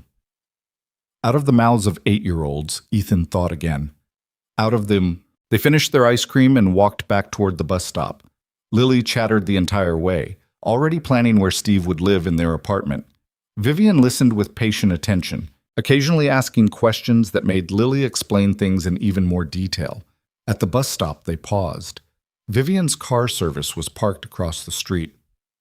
Thank you for coming, Ethan said. It meant a lot to both of us. Thank you for inviting me. Vivian crouched down to Lily's level. Take good care of Steve. I will. He's going to live on my windowsill so he gets lots of sun. Lily hesitated, then hugged Vivian again. You're nice. I'm glad you're my dad's friend. Vivian's expression cracked open, just for a second, raw emotion showing through before she pulled it together. I'm glad too. They parted ways. On the bus ride home, Lily fell asleep against Ethan's shoulder. Steve, the cactus, clutched carefully in her arms. Ethan stared out the window at the city lights and thought about how strange his life had become. 3 weeks ago, Vivian Sinclair was his nightmare boss. Now she was showing up to his daughter's dance recital with a cactus and looking at them both like they were something precious she was afraid to break. He didn't know what to do with that information, didn't know if it was sustainable or smart or even real. But for the first time in 4 years, Ethan felt like maybe he wasn't drowning alone anymore. Maybe neither of them was. The Monday after the recital, Ethan walked into the office to find an envelope on his desk. Inside was a photo. Someone had captured the moment after Lily's performance when all 3 of them stood together, Lily holding Steve the cactus, laughing at something Vivian had said. They looked like a family. Ethan stared at the photo for a long moment, then flipped it over. On the back, someone had written in red marker, "How much is she paying you?" His stomach dropped. "Hey." Marcus appeared at his cubicle, his expression grim. "Don't read the comments." "What comments?" "Someone posted that photo on the company internal forum. It got ugly." Ethan pulled up the forum on his computer. The thread had 147 comments. He scrolled through them, each one worse than the last. Gold digger. Sinclair's having a midlife crisis and he's taking advantage. Poor kid, using his daughter to manipulate the boss. That's low. How long before he gets promoted for services rendered? Ethan felt sick. He clicked away from the forum and tried to focus on work, but the words kept replaying in his head. By lunch, 3 different people had approached him with pitying looks or thinly veiled accusations. His phone buzzed. Vivian. My office. Now, Sham. He took the elevator up, ignoring the stares from everyone he passed. Vivian's assistant waved him through without a word. Inside the office, Vivian stood at her window, her back rigid. I've seen the forum, she said without turning around. HR is handling it. Handling it how? Taking down the thread, identifying who started it, probably firing them. Now she turned, and her expression was cold fury. No one gets to talk about you that way. Or Lily. Moki oye paskaise. Vivian, you can't fire someone for posting a photo. I can fire them for harassment and creating a hostile work environment, which is exactly what this is. She moved to her desk, pulling up something on her computer. I've already identified the source, Derek Chambers in market analysis. He's been gunning for your position for months. This was his play to discredit you. Ethan's head was spinning. You're going to fire him? I'm going to destroy him. Vivian's voice was ice. His career in this industry will be over by noon. Stop. Ethan held up a hand. Just stop. This is exactly what they want. Proof that you're playing favorites, that I have special treatment. If you fire him, it proves everything they're saying. I don't care what they're saying. Well, I do. And Lily does. Someone at her school saw that photo, and now she's being asked questions by other parents about whether her dad is dating someone for money. Ethan's voice cracked slightly. She's 8 years old, Vivian. She shouldn't have to deal with this. Vivian's expression shifted, the cold fury melting into something else. What did she say when they asked her? What? So, yeah, She said you were her friend and people were being mean because they don't understand friendship. Ethan sank into a chair. She defended you. An 8-year-old defended you against adults who should know better. Silence filled the office. Through the glass walls, Ethan could see people working, making calls, living their normal lives while his was imploding. Maybe we should stop, Vivian said quietly. The lunches, the time together. Maybe everyone's right, and this is inappropriate. Why call it? Is that what you want? I want to stop hurting you. And Lily. Ethan looked at her, really looked at her. Vivian stood there in her perfect suit with her perfect posture, and she looked utterly lost. The problem isn't us spending time together, he said. The problem is people thinking they have a right to judge what we do. And if we stop now, we're telling them they're right. What's the alternative? We ignore them, we keep living our lives, and we let them think whatever they want because their opinions don't actually matter. Easy to say, harder to do when it affects your daughter. Lily's tougher than you think. She's dealt with worse than gossip. Ethan stood. But this has to be your call. If you want distance, I'll respect that. If you want to keep being friends, I'm still here, but you need to decide what you can actually handle, not what you think you should do. Vivian stared at him for a long moment. How are you always so calm about everything? I'm not calm. I'm exhausted. There's a difference. A small smile flickered across her face, then disappeared. Give me time to think. Ethan left her office feeling hollowed out. The rest of the day crawled by. People whispered when he passed. Someone in the break room went silent when he walked in. He ate lunch at his desk and tried to pretend he didn't care. At 6:30, he went home to Lily. She was doing homework at the kitchen table. Steve the cactus sitting beside her notebook, like a study buddy. Marcus's mom asked me weird questions today, Lily said without looking up from her math problems. Ethan's chest tightened. What kind of questions? She asked if Miss Vivian gives you money. I said no, you have a job. Then she asked if you were going to marry her. I said probably not because you just met. Lily finally looked up. Are people being weird because Miss Vivian is rich? Yeah, honey, something like that. That's stupid. She's nice. Who cares if she has money? A lot of people, apparently. Lily frowned, then went back to her homework. Well, they're wrong. And I told Marcus's mom she was wrong too. Ethan felt a rush of love for his daughter so intense it hurt. You're pretty great, you know that? I know, I get it from you. They spent the evening like normal. Dinner, homework check, reading time. But when Ethan tucked Lily into bed, she grabbed his hand. Are you okay, Daddy? Yeah, Lil. I'm okay. You look sad. You do the face. What face? The face you did after Mommy died, when you thought I wasn't looking. Her eyes were too knowing for 8 years old. I don't like when you do that face. Ethan sat on the edge of her bed. Sometimes grown-ups have to deal with complicated things. But I promise I'm okay. And Miss Vivian is okay. And you're definitely okay. That's what matters. Is Miss Vivian sad too? Probably. Then we should do something nice for her, so she knows we're still her friends even when people are being mean. The simplicity of childhood logic. If someone's sad, do something nice. If someone's your friend, show them. No complexity, no second guessing, just straightforward kindness. What do you think we should do? Ethan asked. I don't know yet, but I'll think of something. Lily yawned. Maybe we can introduce her to Mrs. Chen. Mrs. Chen makes everyone feel better. Ethan kissed her forehead. Go to sleep, kiddo. He was washing dishes when his phone buzzed. Vivian. I've decided. Then, I'm not stopping. If people want to judge me, they can judge me. I'm tired of living according to other people's rules. Ethan typed back. You sure? No, but I'm doing it anyway. Okay, what changed your mind? There was a long pause. Then, Lily defended me. A child I barely know stood up for me when no one else would. I'm not going to prove her wrong by being a coward. Ethan smiled despite everything. She has that effect on people. Dinner this week? The three of us? Yeah, dinner sounds good. They made plans for Wednesday. Ethan went to bed that night feeling slightly less hollowed out. Tuesday morning, Vivian called an all-staff meeting. The entire company crammed into the main conference room, speculation running wild. Ethan stood in the back, trying to be invisible. Vivian took the podium looking like she was about to declare war, which, in a way, she was. I've seen what's been circulating on the internal forums, she began, her voice cutting through the murmurs.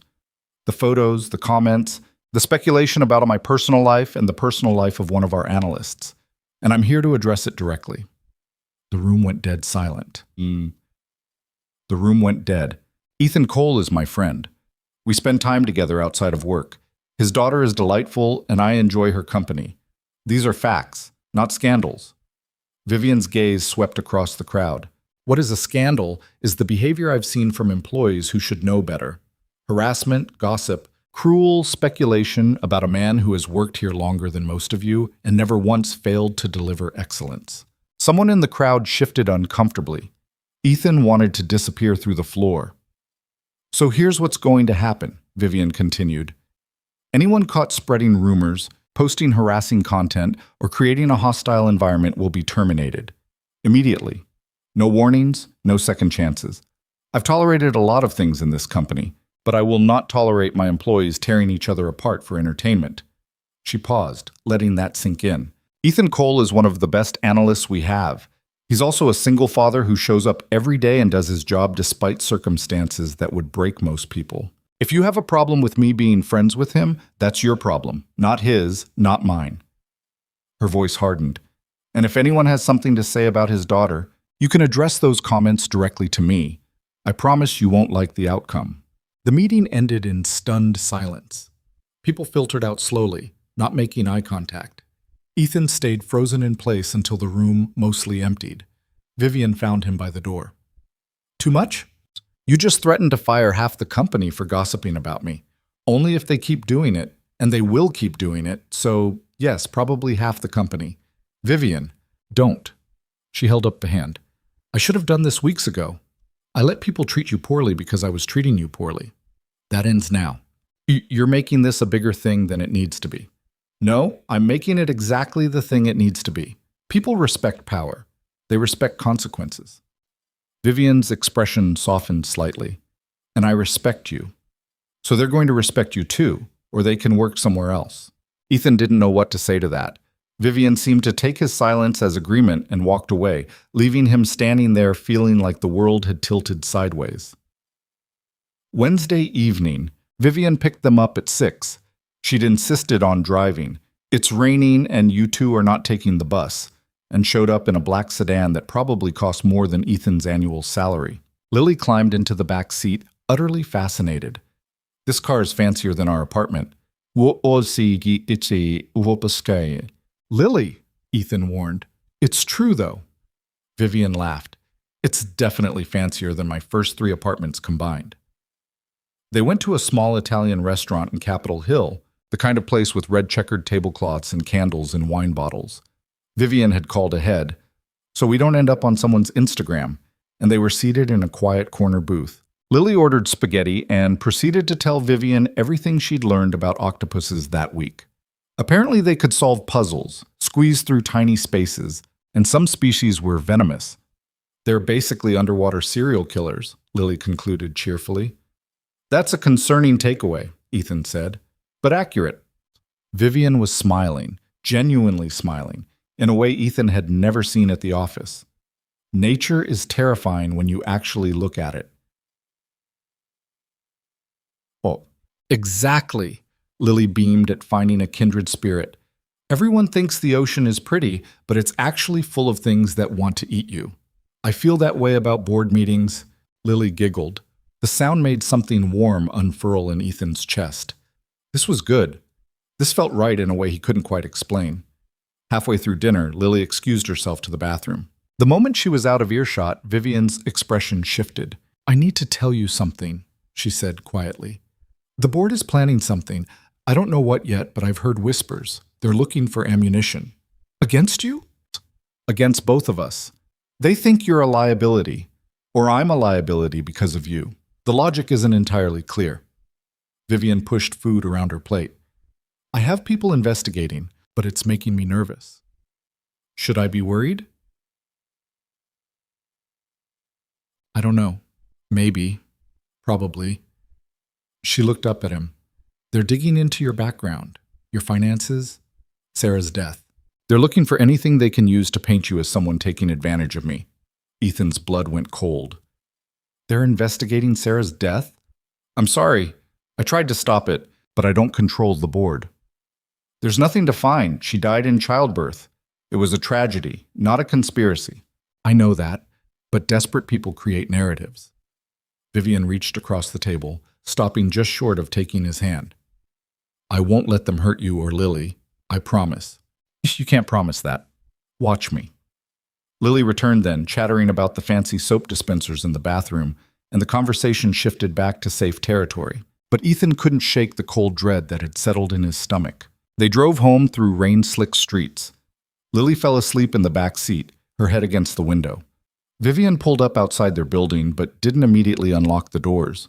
I meant what I said, she told Ethan, about protecting you both. I know, but you can't fight the entire world, Vivian. Eventually, you have to choose your battles. I choose you and Lily. She said it simply, like it was obvious. You're the only real thing in my life right now. Everything else is performance. Ethan looked at her in the dim light of the car. You know this is complicated, right? Even if nothing romantic is happening, people will assume it is. Your board will use it against you. My colleagues already are. Let them. You say that now, Ethan. Vivian turned to face him fully. I have spent my entire life being what other people needed me to be. Cold, ruthless, efficient, and it made me successful and miserable in equal measure. For once, I want to be someone's friend just because I like them. Is that really so impossible? No, Ethan said softly. It's not impossible. It's just scary. Everything good is scary. They sat there for a moment, rain drumming on the roof. In the back seat, Lily snored softly. I should get her upstairs, Ethan said finally. Yeah, of course. Vivian unlocked the doors. Same time next week? Same time next week. Ethan carried Lily upstairs. She'd gotten too big for this, but was still small enough that he could manage. He tucked her into bed fully clothed, too tired to fight with pajamas. She'd survive one night sleeping in her clothes. His phone buzzed as he was brushing his teeth. Unknown number. He almost ignored it, then something made him check. The message was a photo. Ethan and Vivian in the car, taken through the rain-streaked window. The angle suggested someone had been waiting outside his building. Below the photo, how much is she paying you to play house?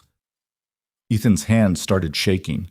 Someone was following them, watching them, documenting their friendship like it was evidence of a crime. He immediately called Vivian. She answered on the first ring. Someone photographed us, he said without preamble. Outside my building. They sent it to me.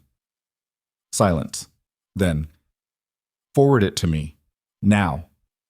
Vivian, forward it. I'm calling my head of security. This is escalating. This has been escalated. They're targeting you specifically because they think you're my weakness. Her voice was tight with controlled fury. Send me the photo. I'm handling this. Ethan sent it, then sat on his bed with his head in his hands. This was spiraling. A month ago, his biggest problem was impossible deadlines. Now he had anonymous harassers photographing him outside his home. His phone rang. Vivian again. My security team is on it, she said. They'll trace the number. And I'm getting you a security detail. Absolutely not.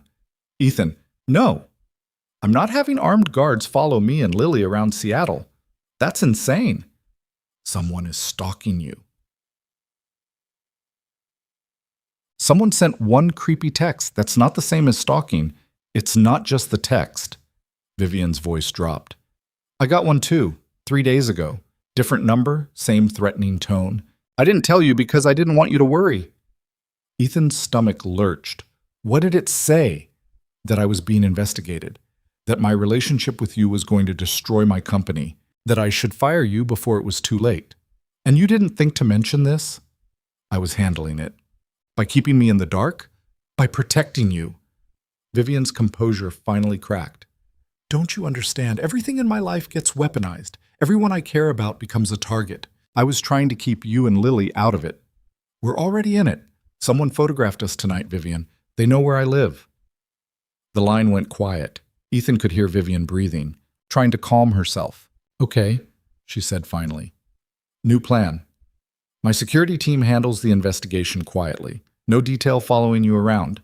But you install security cameras at your building entrance. And you tell me immediately if anything else happens. Deal? Deal. And Ethan, I'm sorry, I should have told you about the text. Yeah, you should have. They hung up. Ethan sat in the dark apartment, listening to Lily breathe in the next room, and tried to figure out how his life had become something that required security teams. The next 2 weeks were tense. Vivian's security team traced the photo to a burner phone purchased with cash, which meant they hit a dead end. The threatening messages stopped, but the damage was done. Ethan found himself looking over his shoulder constantly, checking to see if anyone was watching. At work, the atmosphere was toxic. People had stopped openly gossiping after Vivian's threat, but Ethan could feel the judgment. He ate lunch alone. He avoided the break room. He left exactly at 6:30 and didn't look back. Lily noticed something was wrong. She asked fewer questions about Vivian, stopped suggesting they invite her places. One night she asked, Did Miss Vivian stop being our friend? No, honey, she's still our friend. Then why don't we see her anymore? Oh, we're just taking a break, letting things calm down. That's what Marcus's parents said before they got divorced. Lily, I'm just saying, taking breaks usually means stopping forever. She wasn't wrong. Ethan and Vivian had barely spoken outside of work in 2 weeks. Their text conversations were stilted and brief. The easy comfort they'd found felt like it belonged to different people. Friday afternoon, Ethan was packing up his desk when his phone rang. Vivian's assistant. Mr. Cole, Ms. Sinclair needs to see you. It's urgent. Ethan's stomach dropped. He took the elevator up, prepared for bad news. Vivian's office was dark except for the city lights through the windows. She stood at the glass, silhouetted, her shoulders tense. They found something, she said without turning around. The board's investigation. They found something they're planning to use against you. What? There's nothing to find. They're claiming you have a financial motive, that Sarah's death left you with substantial medical debt, that you're drowning financially and I'm bailing you out. Vivian finally turned. They have evidence of money transfers from my personal account to yours. What transfers? You've never given me money. Look, I know that, you know that, but someone fabricated records. Very good fabrications. Vivian's expression was harder than he'd ever seen it. They're presenting it to the board Monday morning. If I can't prove it's fake by then, they're forcing me to fire you, or they'll remove me as CEO and fire you anyway. Ethan felt the walls closing in. This is insane. Walls. Why would they go to this much trouble? Boki.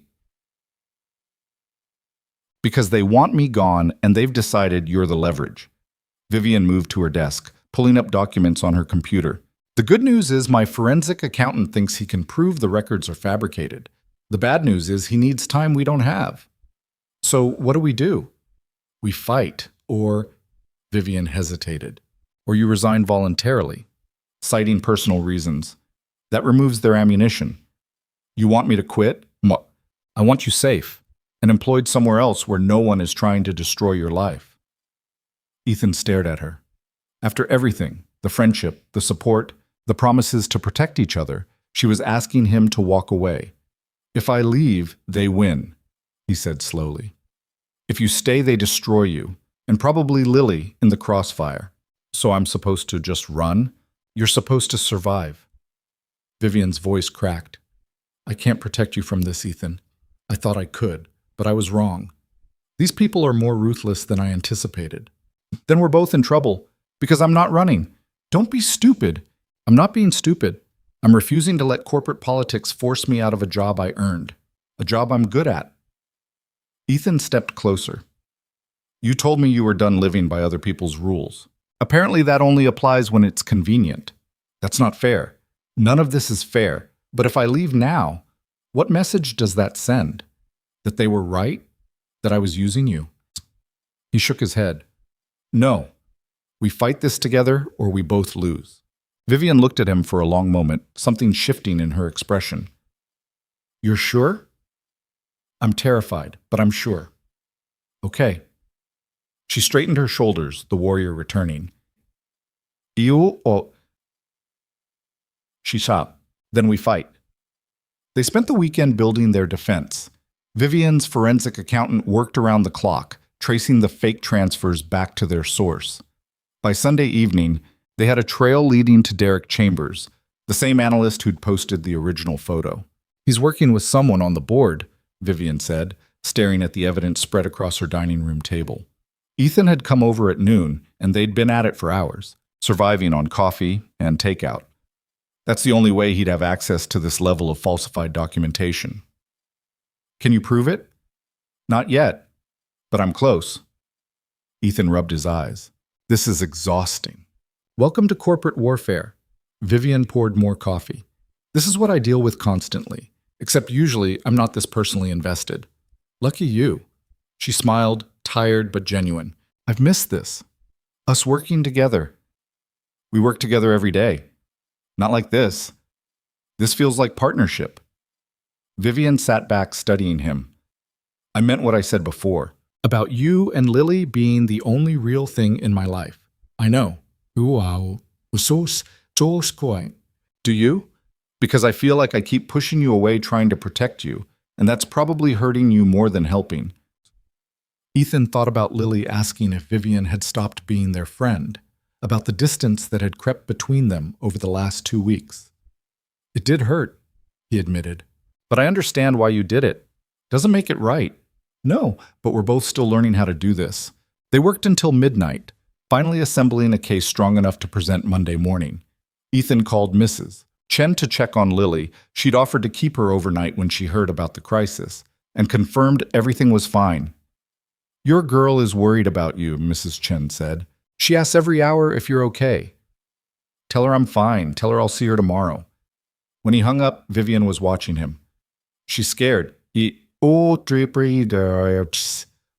always scared when I work late. Residual trauma from when Sarah died. Ethan felt a familiar ache in his chest. She was 4 when it happened, young enough that her concept of death was basically, Mommy went away and didn't come back. Now, whenever I'm gone too long, she worries I won't come back either. That's heartbreaking. That's life after loss. You carry it forever. Vivian looked like she wanted to say something, then changed her mind. Instead, she stood and grabbed her coat. Come on, I'm driving you home. You don't have to. I know, I'm doing it anyway. The drive was quiet. Seattle at midnight was surprisingly beautiful. Streets mostly empty, lights reflecting off wet pavement, the city feeling almost peaceful. Vivian pulled up outside Ethan's building, and this time she didn't immediately unlock the doors. Whatever happens tomorrow, she said, thank you for not running when I gave you the chance. Thank you for not making me. They sat there for a moment. Then Vivian reached over and squeezed his hand once. Brief, awkward, but genuine. Get some sleep, she said. Tomorrow's going to be brutal. She was right.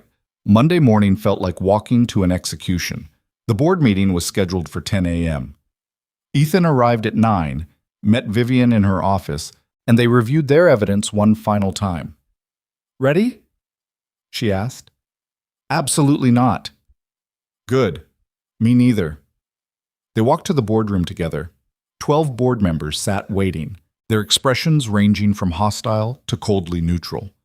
Gregory Thornton led the charge. Let's get right to it, he said, not bothering with pleasantries.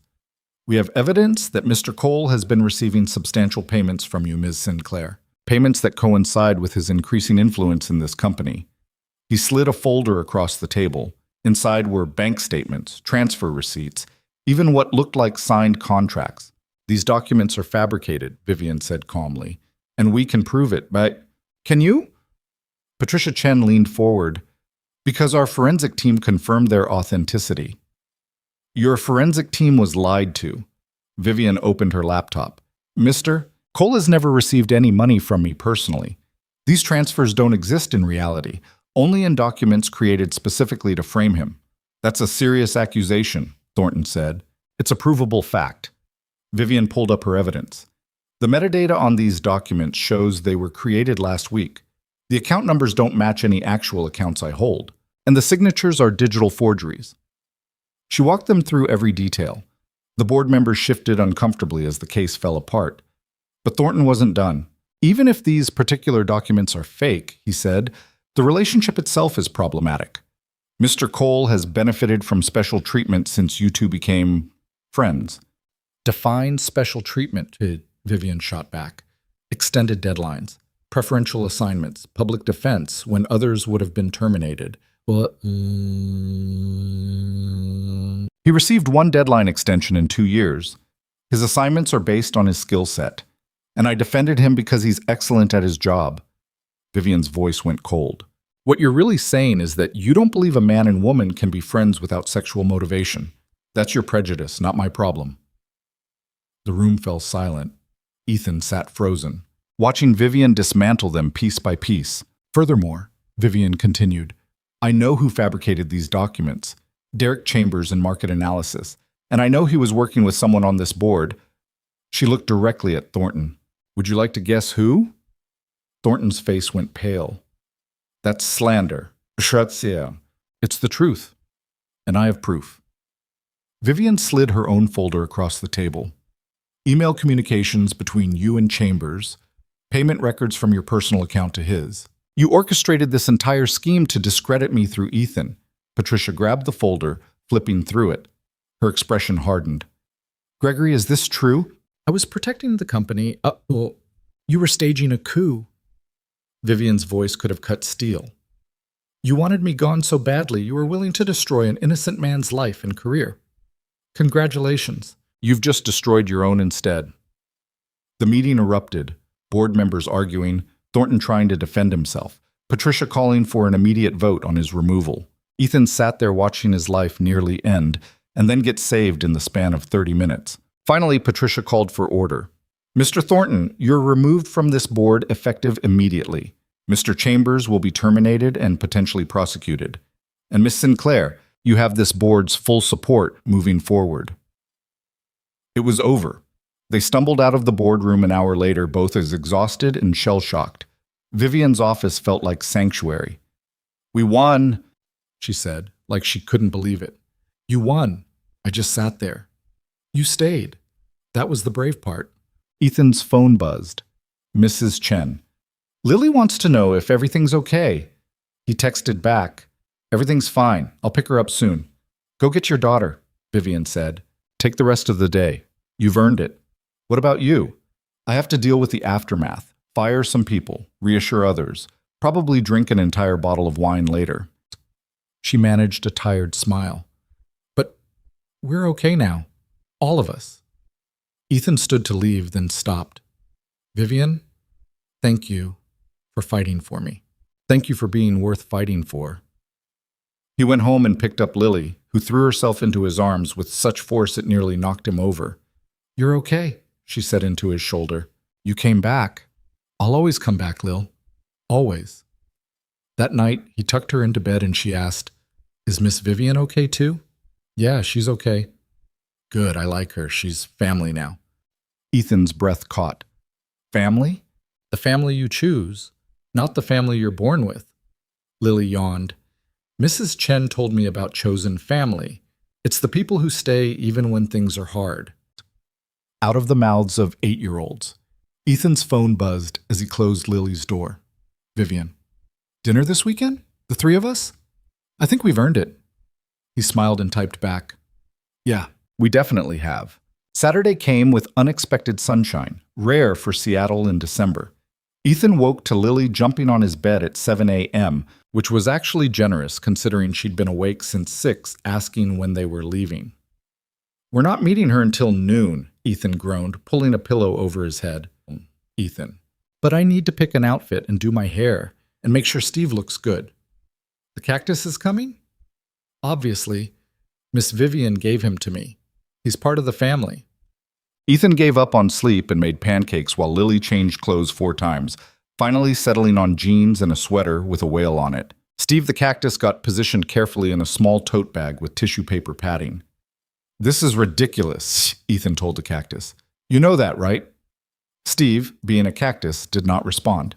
Vivian picked them up at 11:30, earlier than planned. She looked different, relaxed almost. Dark jeans, a soft gray sweater, her hair in a loose ponytail instead of the severe bun. No makeup except maybe some lipstick. She looked younger, approachable. "You brought Steve," Vivian said, noticing the cactus poking out of Lily's bag. "He wanted to come. He gets lonely if we leave him home too long. Of course, we can't have a lonely cactus." They drove north, out of the city. Lily chatted from the back seat while Ethan watched the landscape change from urban to suburban to almost rural. Trees appeared, then more trees. Then they were driving through what looked like actual forest. "Where are we going?" Ethan finally asked. "Somewhere I haven't been in years." Vivian's expression was unreadable. "I thought it was time." 20 minutes later, they pulled up to a small house on the edge of a lake. The place looked weathered but cared for. Fresh paint, a tidy garden, a dock extending into the water. An older woman stood on the porch, and when she saw the car, her face broke into a wide smile. Vivian parked and sat there for a moment, her hands gripping the steering wheel. "Who's that?" Lily whispered. "That's Margaret," Vivian said quietly. "She was my foster mother, the only good one I ever had." Yeah. Ethan's chest tightened. Vivian had brought them to meet her family, the woman who'd actually cared for her when no one else did. Margaret came down from the porch as they got out of the car. She was maybe 65, with gray hair in a braid and warm brown eyes that looked exactly like the kind of eyes that could make a scared kid feel safe. "Vivian Sinclair," Margaret said, and her voice cracked. "You finally came to visit." "I know, I'm sorry, I should have." Margaret pulled Vivian into a hug, cutting off the apology. For a second, Vivian stood rigid, then slowly relaxed into it. When they pulled apart, Vivian's eyes were suspiciously bright. "And you brought friends," Margaret said, turning to Ethan and Lily. "I'm Margaret Thompson. Come in, all of you. I made lunch." The house smelled like bread and something savory. Margaret ushered them inside, immediately fussing over Lily, admiring Steve the cactus with appropriate seriousness. "He's very handsome," Margaret told Lily. "I can see why you brought him." "He's part of the family," Lily explained. "Miss Vivian gave him to me." "Did she now?" Margaret glanced at Vivian with knowing eyes. That was thoughtful of her. They ate lunch at a small wooden table overlooking the lake. Margaret had made soup and fresh bread, simple but perfect. She asked Lily about school, marine biology, her favorite things. She asked Ethan about his work with genuine interest. She treated them like they'd been part of her life forever. And she watched Vivian with the careful attention of someone who'd learned to read hidden pain. After lunch, Lily asked to go explore the dock. Margaret sent her with a life jacket, just in case, and Lily ran off with Steve, promising to be careful. "She's wonderful," Margaret said, watching through the window. "How old?" 8, Ethan replied. "Going on 30. The smart ones always are." Margaret turned to Vivian. "You want to tell me what's really going on?" Vivian had been quiet through most of lunch. Now she looked at Margaret with something vulnerable in her expression. "I've been thinking about what you told me," Vivian said, "years ago, before I left, about how success without connection is just expensive loneliness." "I remember." "You were right. I built everything you said I would. The company, the money, the reputation, and I was miserable." Vivian's voice was steady, but her hands weren't. "Then I met Ethan and Lily, and suddenly I understood what you meant." Margaret reached across the table and took Vivian's hand. "I'm proud of you." "For what? Almost destroying his career? Getting him investigated by my board? Putting an 8-year-old in the crossfire of corporate politics?" "For letting people in anyway." Margaret squeezed her hand. That was always your biggest fear. Not failure, not poverty, but letting someone matter and then losing them. Ethan felt like he was intruding on something private. He started to stand to give them space, but Margaret waved him back down. Stay. You're part of this now, whether you like it or not. She looked at him with those warm, knowing eyes. She's told you about her childhood?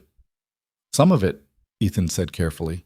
Then you know she learned early that caring about people meant getting hurt.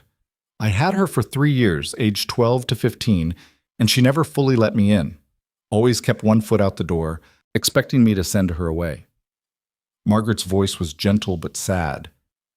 When she aged out of the system, she vanished, built her empire and cut ties with everyone who might remind her she was human. I didn't cut ties, Vivian protested weakly. I just got busy. You disappeared for 8 years. That's not busy. That's hiding. Vivian looked down at the table. I was afraid if I came back, you'd see what I'd become. How cold I was. How ruthless. And what did you think I'd do? Judge you? I raised enough foster kids to know that survival takes different forms. Margaret turned to Ethan. Has she told you why she's really so scared? Margaret. Vivian's voice held a warning. He should know. If you're letting him and that beautiful child into your life, he deserves to know. Vivian was quiet for a long moment. Outside, Lily's laughter carried across the water. Finally, Vivian spoke. I had a sister, she said quietly. Half-sister, technically. Same father, different mother. Her name was Emma. She was 6 years younger than me. Ethan went very still. Vivian had never mentioned a sister. We were in the same foster home for 2 years. The bad one, before Margaret. Emma was 4. I was 10. Vivian's voice was flat, emotionless in the way people get when they're talking about something that still hurts. I promised I'd protect her. Promised we'd stay together no matter what. What happened? Ethan asked softly. I got moved to a different home. They said Emma was too young, needed a family that wanted to adopt young kids. They split us up. Vivian's hands clenched into fists. I never saw her again.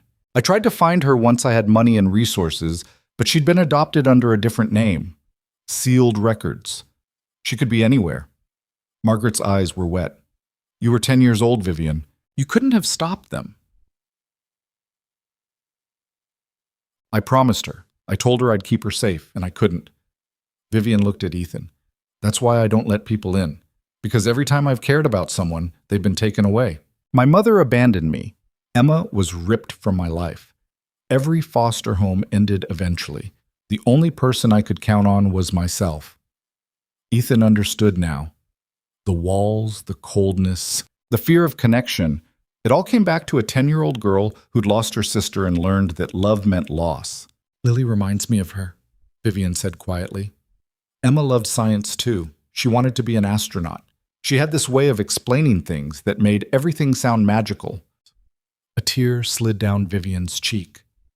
When Lily talks about octopuses, I see Emma talking about stars. The room was silent except for the sound of water lapping against the dock outside. You're not going to lose them, Margaret said firmly. Not if you stop expecting it to happen. How can you know that? I can't, but that's what trust is, believing anyway. They sat there in the quiet house, 3 people carrying different versions of loss. Outside, Lily was showing Steve the cactus something in the water, narrating discoveries to a plant that couldn't hear her. Margaret stood and started clearing dishes. Ethan, help me in the kitchen. Vivian, go spend time with that child before she tries to swim with the cactus. Ethan followed Margaret into the small kitchen. She handed him a dish towel without asking, comfortable with the silence. They washed and dried in a rhythm that felt oddly familiar. She's in love with you, Margaret said conversationally. Ethan nearly dropped the plate he was holding. What? Vivian, she's in love with you. She doesn't know it yet, but she is. We're friends, that's all. Right now, maybe, but love doesn't always announce itself with trumpets. Margaret scrubbed a pot with more force than necessary. I've known that girl for 20 years. I've never seen her look at anyone the way she looks at you and Lily. Like you're both precious and terrifying in equal measure. You're reading too much into this. Am I? Margaret handed him the pot. She brought you here. To meet me. She's never brought anyone here.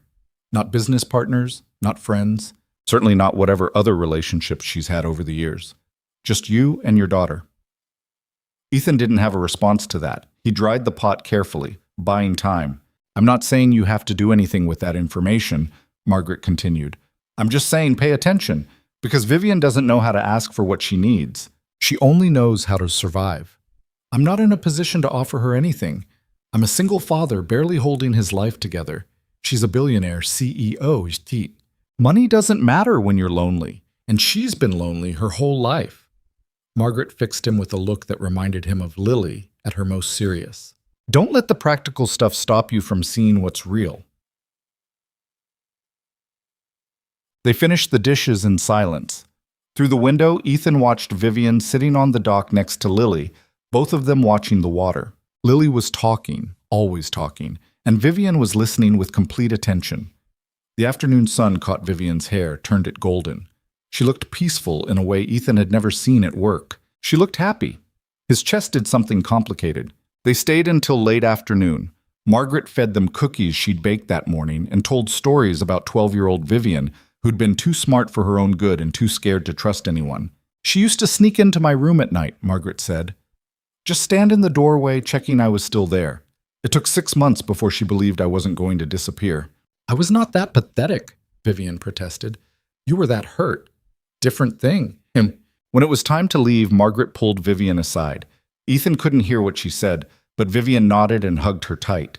Margaret said something that made Vivian laugh through tears. Come back soon, Margaret told them all. And bring that cactus. He's good people. The drive back to Seattle was quiet. Lily fell asleep almost immediately, exhausted from exploring. Ethan watched the landscape change from rural back to urban. Thank you for bringing us, he said softly. Thank you for coming. Vivian kept her eyes on the road. I wasn't sure I could face her alone. It's been too long. She's not angry. She's just happy you're back. I know. That's what makes it worse. She should be angry. I abandoned her. You survived. That's not abandonment. Vivian glanced at him, something unreadable in her expression. You're very good at that. At what? Reframing people's worst moments as something forgivable. Maybe I'm just good at recognizing survival when I see it. They drove through the city as dusk settled, streetlights flickering on, Seattle transforming into its evening self. Vivian pulled up outside Ethan's building but didn't unlock the doors immediately. Can I ask you something? She said. Yeah. Do you ever regret it? Meeting me? Do you? Getting dragged into all this corporate drama? Ethan thought about the last 2 months.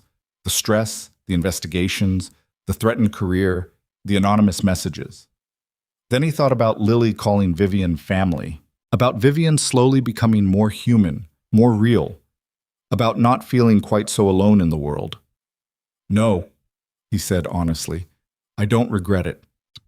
Even though I've made your life significantly more complicated, you've also made it significantly less lonely. That's worth something, Sasi. Vivian smiled, soft and genuine. Margaret said something to me before we left. What? She said I should stop waiting for the other shoe to drop, that not every good thing ends in loss. Vivian looked at Lily sleeping in the back seat. I'm trying to believe her.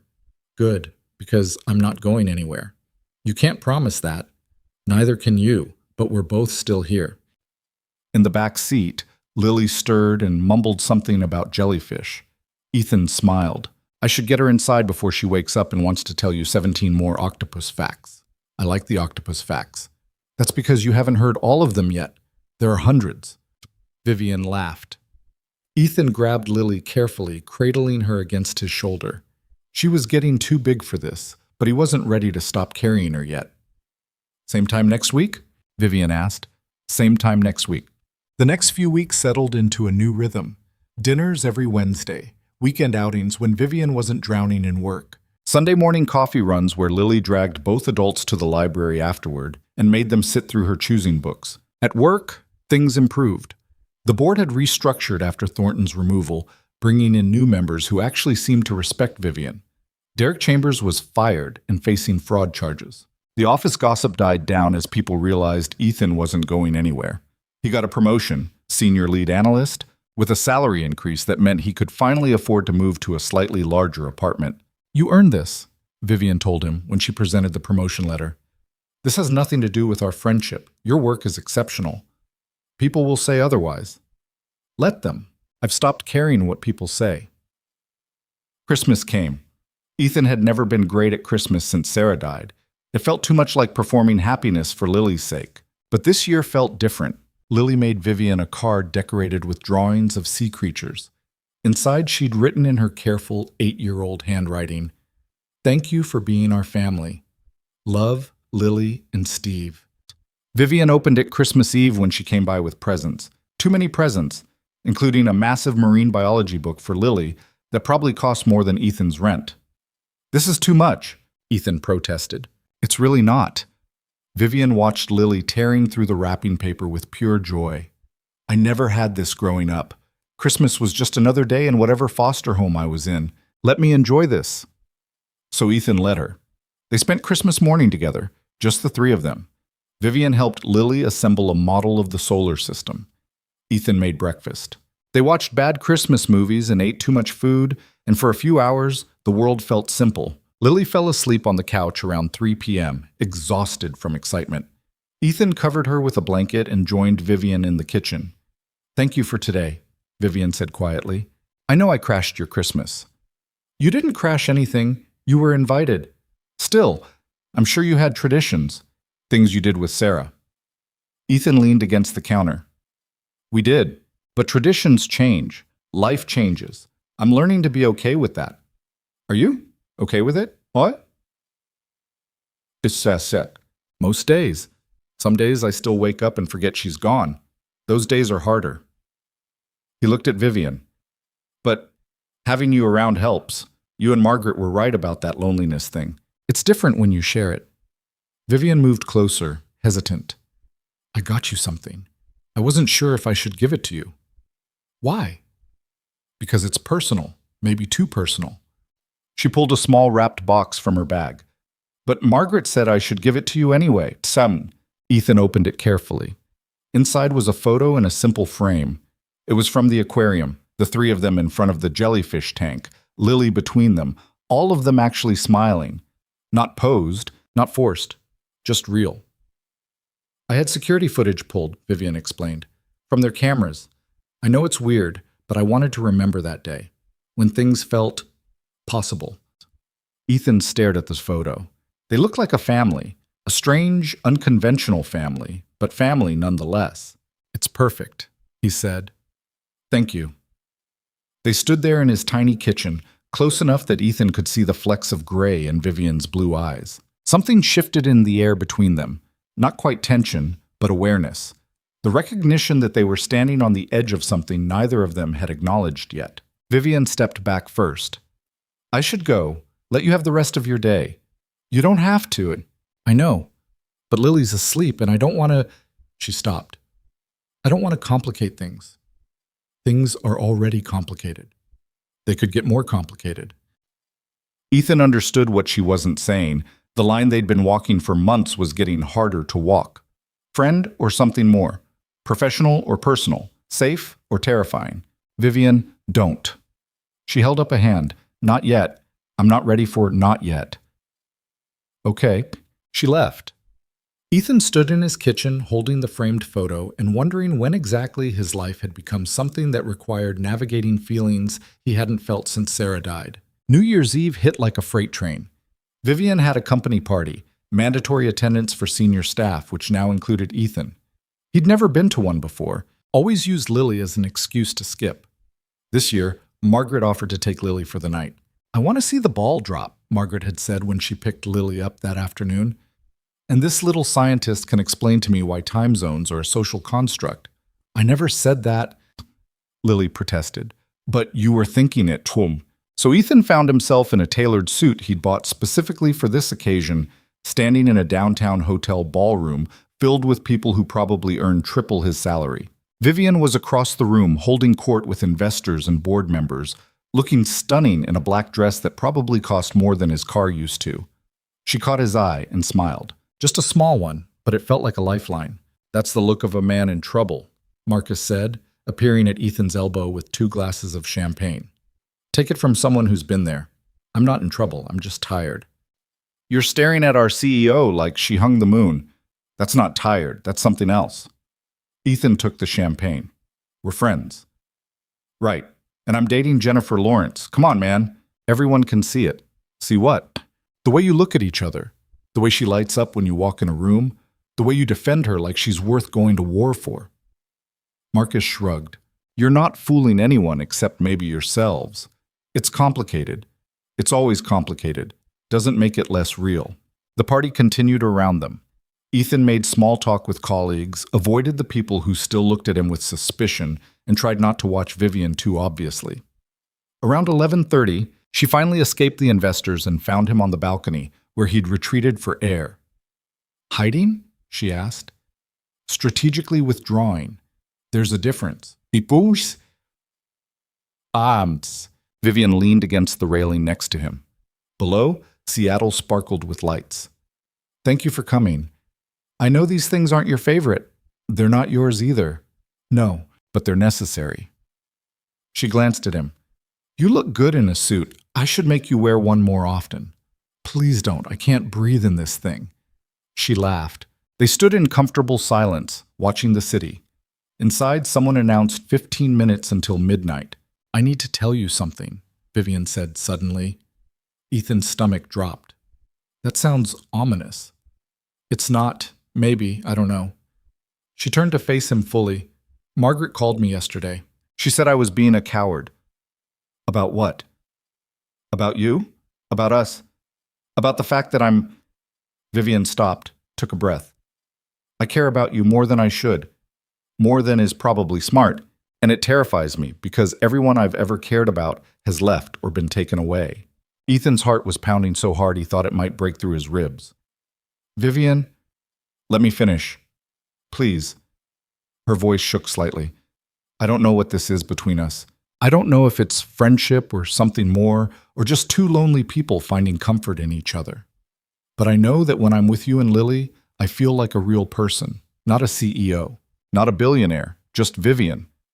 That's who I see, Ethan said quietly. Just Vivian.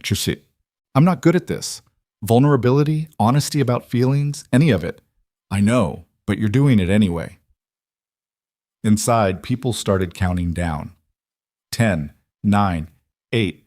I can't promise I won't mess this up, Vivian continued. I probably will. I'm broken in ways I'm still discovering. 7, 6, 5. We're all broken, Ethan said. That's not disqualifying. 4, 3, 2. So what do we do? Vivian asked. 1. We figure it out together. Inside, people cheered. Fireworks exploded over the water. And on the balcony, Ethan and Vivian stood looking at each other like they were both afraid to move, afraid to ruin whatever fragile thing was building between them. Happy New Year? Vivian said softly. Happy New Year. They went back inside separately, maintaining the careful distance they'd kept for months. But something had shifted. They both felt it. The next morning, Ethan picked up Lily from Margaret's house. His daughter took one look at his face and grinned. You like her, she announced. Who? Miss Vivian. You like her. Lily? It's okay, Daddy. I like her too, and Mommy would want you to be happy. Ethan's throat closed up. How do you know that? Because Mommy loved you, and people who love you want you to be happy even when they can't be there anymore. Lily grabbed his hand. That's what Mrs. Chen told me. She said, Mommy is happy you're not sad all the time now. I'm not sad all the time? Not anymore. You smile more. You laugh at my jokes even when they're bad. You're not doing the face. Lily squeezed his hand. I like this version of you better. Margaret appeared in the doorway, clearly having heard everything. She gave Ethan a knowing look that said, I told you so without saying anything at all. Monday morning, Ethan arrived at work to find a note on his desk. In Vivian's precise handwriting, Coffee? My office, when you have a minute. He went immediately. Vivian's office looked the same as always. Pristine, organized, expensive. But she looked different, less armored somehow. "Close the door," she said. Ethan closed it. "I've been thinking about what I said on New Year's Eve," Vivian began, "and what Margaret said, and what my therapist said. Yes, I started seeing a therapist. Don't look so shocked." "I'm not shocked." "You are a little bit. Anyway," Vivian stood, moved around her desk so nothing was between them. "I want to try. Whatever this is, I want to try." "Try what exactly?" "Dating, courting, whatever people call it now. I want to take you to dinner, not as your boss or your friend, but as someone who's interested in you romantically." She said it clinically, like she was presenting a business proposal. "If you're interested, which you don't have to be. I know this is complicated with work and Lily and Vivian." "Yes? I'm interested." She stopped mid-ramble. "You are?" "I've been interested for weeks. I just didn't think you were ready to hear it. I'm not sure I'm ready now, but I'm tired of being afraid." Vivian stepped closer. "So, dinner? Real dinner? As a date?" "As a date," Ethan confirmed. They stood there grinning at each other like idiots until Vivian's assistant knocked on the door with a reminder about her 9 a.m. call. Reality returned. They both stepped back, professional distance reasserting itself. "Saturday?" Vivian asked. "I'll pick you and Lily up. We can tell her together." "You want to tell her we're dating? She deserves to know. And honestly, she probably already does." Ethan laughed because that was absolutely true. Saturday came. They went to dinner at a quiet restaurant. Lily had dressed up without being asked, which confirmed she'd figured everything out already. Halfway through appetizers, Vivian cleared her throat. "Lily, your dad and I want to talk to you about something." "You're dating," Lily said immediately. "I know. I'm not dumb." Ethan and Vivian exchanged glances. "How did you know?" Ethan asked. "Because you look at each other the way people in movies look at each other before they kiss. It's super obvious." Lily speared a piece of calamari. "Are you going to get married?" "We literally just started dating," Vivian said, slightly panicked. "That's not a no." "Lily," Ethan warned, "I'm just saying, if you're going to date, you should know my requirements." Lily ticked them off on her fingers. 1. Miss Vivian has to keep coming to my school stuff. 2. We still do family dinners every week. 3. If you get married, I get to be in the wedding. 4. Steve gets his own room. "The cactus does not need his own room," Ethan said. "He's a growing boy. He needs space." Vivian was laughing, actually laughing, and Ethan fell a little bit more in love with both of them in that moment. His daughter who'd survived her mother's death and was brave enough to build a new family, and Vivian who'd survived a childhood of abandonment and was brave enough to try again. "I think we can work with those requirements," Vivian said seriously. "Except maybe the Steve thing. That's negotiable." "Everything's negotiable," Lily agreed, like she was running a business deal.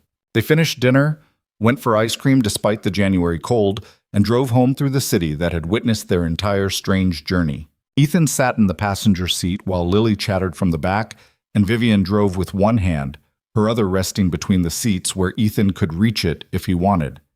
He wanted. So he did, laced his fingers through hers, felt her grip tighten in response. "This is weird, right?" Vivian said quietly, so Lily wouldn't hear. "Dating my employee? Completely weird. Also, HR is going to have a field day. I'll handle HR." "Of course you will." They pulled up outside his building. Lily was asleep again. She had a gift for falling asleep at the exact right moments to give adults privacy. "I'm scared," Vivian admitted. "I'm really scared this is going to fall apart." "It might," Ethan said honestly. "We might mess this up spectacularly, but we might not, and I think the might not is worth the risk." Vivian looked at him in the dim light of the car, her expression open and vulnerable in a way that still surprised him every time. "Thank you," she said. "For what?" "For seeing me, the real me, and not running away." "Thank you for the same thing." They sat there for a moment longer. Then Ethan got out, carefully extracted Lily from the back seat, and carried his sleeping daughter upstairs. He was tucking her into bed when she stirred. "Daddy?" "Yeah, Lil? I'm happy. Are you happy? Ethan thought about the question. 4 years ago, he didn't think he'd ever be happy again. Thought happiness died with Sarah. But here he was, learning that you could lose something irreplaceable and still find something new worth holding on to. Yeah, kiddo, I'm happy. Good, Lily yawned. Tell Miss Vivian I said goodnight. I will. She fell back asleep. Ethan sent Vivian a text. Lily says goodnight. Also, I'm happy. So the response came immediately. I'm happy too, that's new for me. Good new or scary new? Both, mostly good. Ethan smiled and set his phone down. Outside his window, Seattle glittered in the dark. Somewhere in that city, Vivian was probably still awake, probably working, definitely overthinking everything. But they were trying, both of them. And for now, that was enough. 3 months into dating Vivian Sinclair, Ethan learned that happiness didn't erase fear. It just made the fear feel more urgent. February brought cold rain and a strange new rhythm to their lives. Vivian stayed over some nights, sleeping on the couch because Lily was still adjusting to the idea of her being there in the morning. They'd wake up tangled together anyway. Ethan would find Vivian at 5 a.m. making coffee in his kitchen like she belonged there, which increasingly she did. Work became a careful dance. They maintained professionalism during office hours, but everyone knew. HR had required them to sign disclosure forms. Patricia Chen from the board had called a meeting to discuss optics and appropriate boundaries, which Vivian had handled with her usual Ice Queen efficiency. Let me be clear, Vivian had told the board. My personal life is not up for committee review. Ethan and I have disclosed our relationship as required. Beyond that, how I spend my time is my business. Patricia had actually smiled. Good. Just wanted to make sure you'd fight for it. Carry on. But maintaining two separate worlds, professional Vivian and his Vivian, was exhausting for both of them. At work, they were boss and employee. At home, they were something messier and more real. The cognitive dissonance was starting to show cracks. It all came apart on a Tuesday in March. Ethan was in a meeting when his phone rang. Lily's school. His stomach dropped. They only called for emergencies. Mr. Cole, this is Principal Morrison. Lily's fine, but we need you to come in. There's been an incident. Ethan left the meeting without explanation, grabbed his coat, and was halfway to the elevator when Vivian's assistant caught him. She wants to come with you, the assistant said quietly. She's getting her coat now. She has a board presentation in 20 minutes. She's rescheduling it. Vivian appeared, already in her coat, her expression tight with worry. They didn't discuss it, just went. In the car, Vivian drove while Ethan called the school back for details. She got in a fight, Principal Morrison explained. Another student said something about her family situation, and Lily reacted physically. The other child is fine, but this is serious, Mr. Cole. Ethan's heart sank. Lily had never hit anyone in her life. They arrived at the school to find Lily sitting in the principal's office, her face blotchy from crying, her knuckles scraped. The other kid, a boy named Tyler from her class, sat in a separate office with his mother, who looked like she wanted to sue everyone in sight. What happened? Ethan asked, crouching in front of Lily. He said you were dating Miss Vivian for her money. He said you were using her and I was part of the scam. Lily's voice shook. He said Mommy would be ashamed of you. Ethan felt like he'd been punched. Oh, Lil. So I hit him. I know I shouldn't have, but he was lying and I got so mad. I know. Ethan pulled her into a hug, feeling her shake against him. Over her head, he saw Vivian standing frozen in the doorway, her face pale. Principal Morrison cleared his throat. Mr. Cole, I understand this is complicated, but violence isn't acceptable. Lily's suspended for 3 days. That's fair, Ethan said quietly. However, Morrison glanced at Tyler's mother through the window. The other child did initiate the verbal harassment. His mother has been vocal about your personal life at school events. That's also not acceptable. We'll be addressing that separately. They left with Lily suspended and Tyler facing detention. In the car, Lily cried quietly in the back seat while Vivian drove in silence. I'm sorry, Lily said eventually. I know violence is wrong, but he was being mean about you and Daddy, and I couldn't let him say those things. Vivian pulled over suddenly, right there on the side of the road. She turned to look at Lily, her eyes wet. "You don't apologize for defending someone you love," Vivian said, her voice thick. "But you can't fight every battle with your fists, sweetheart. Some people will always think the worst. That's their problem, not yours."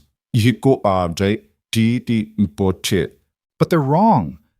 I know. And the people who matter know that too. Vivian reached back and squeezed Lily's hand. "Your dad is the best man I've ever known.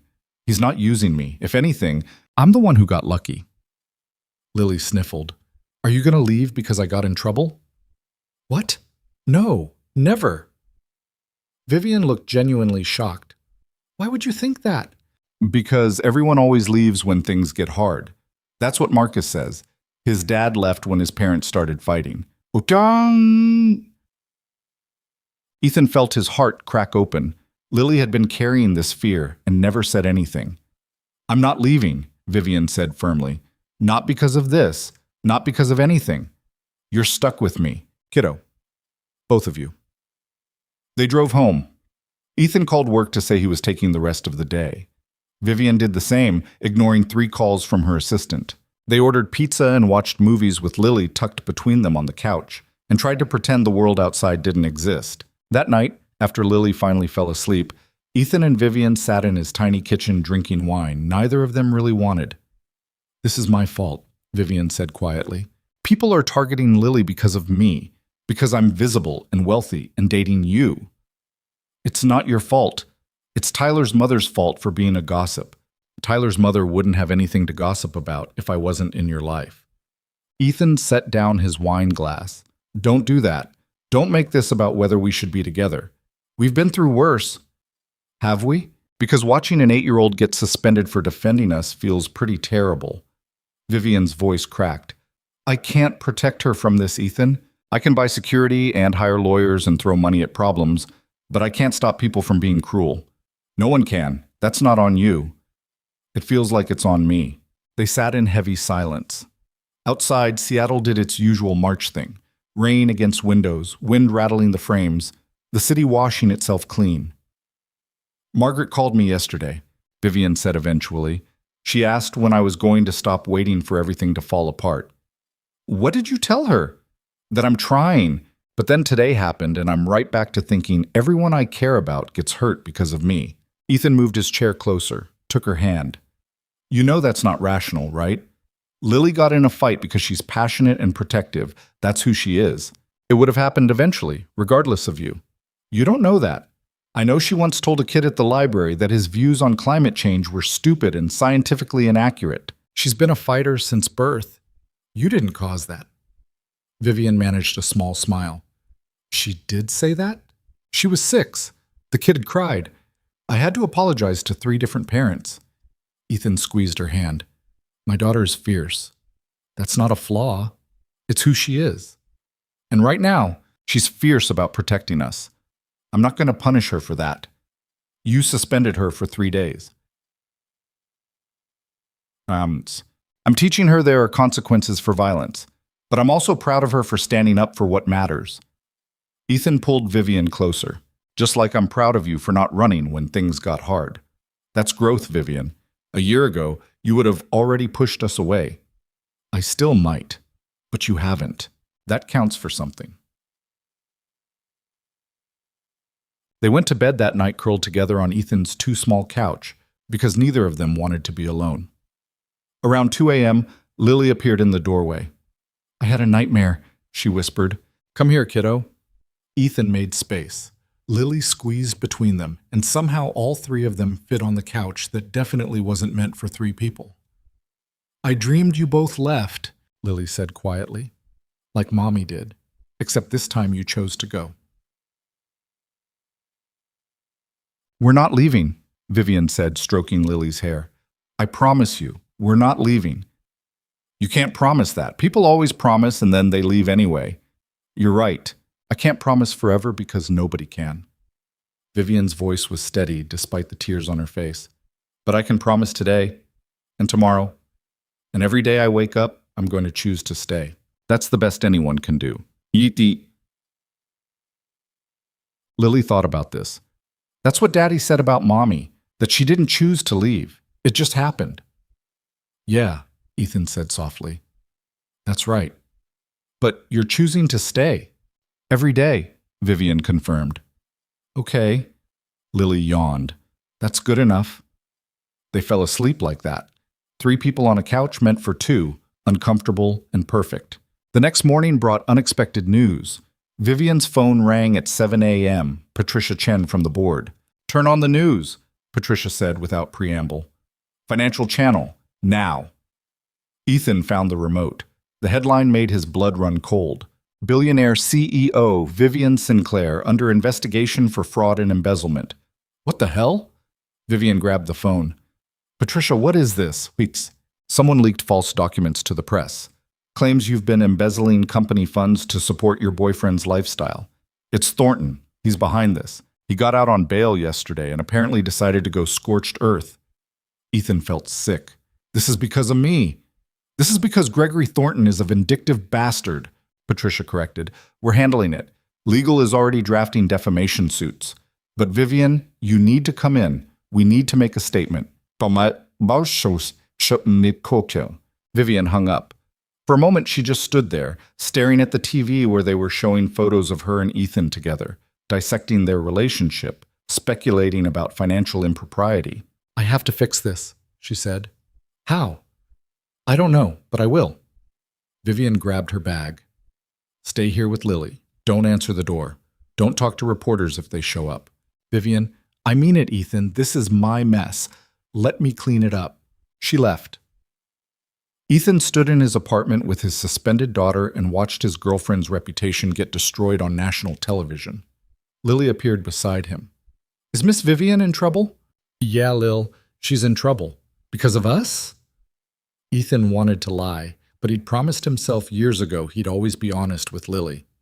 Partially, but mostly because some very bad people want to hurt her. That's not fair.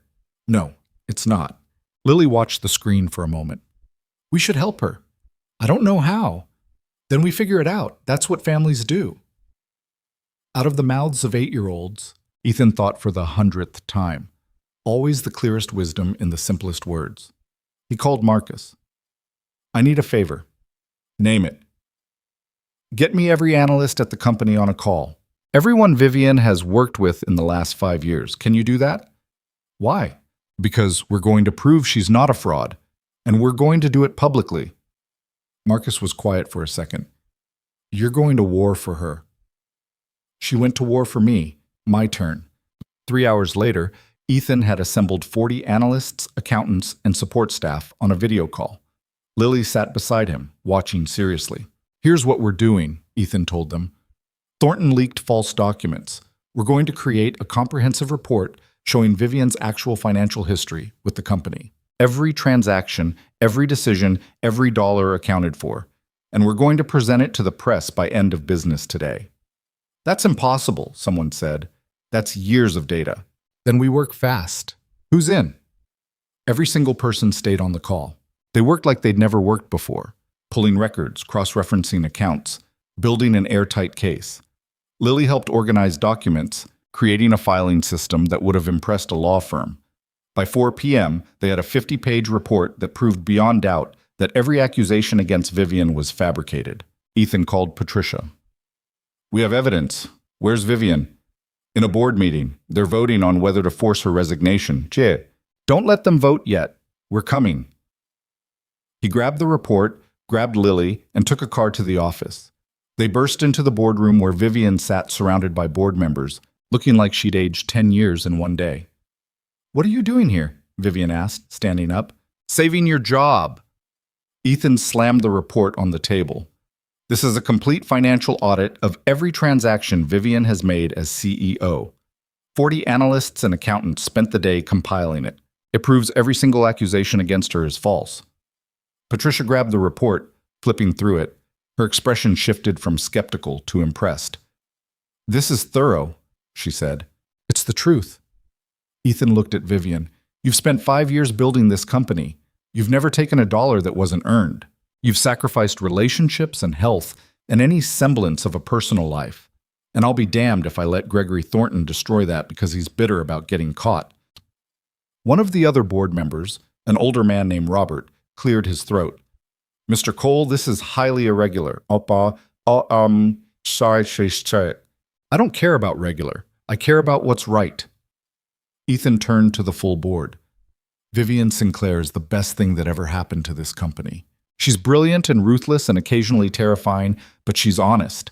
And if you force her out based on lies, you're not protecting this company. You're destroying it.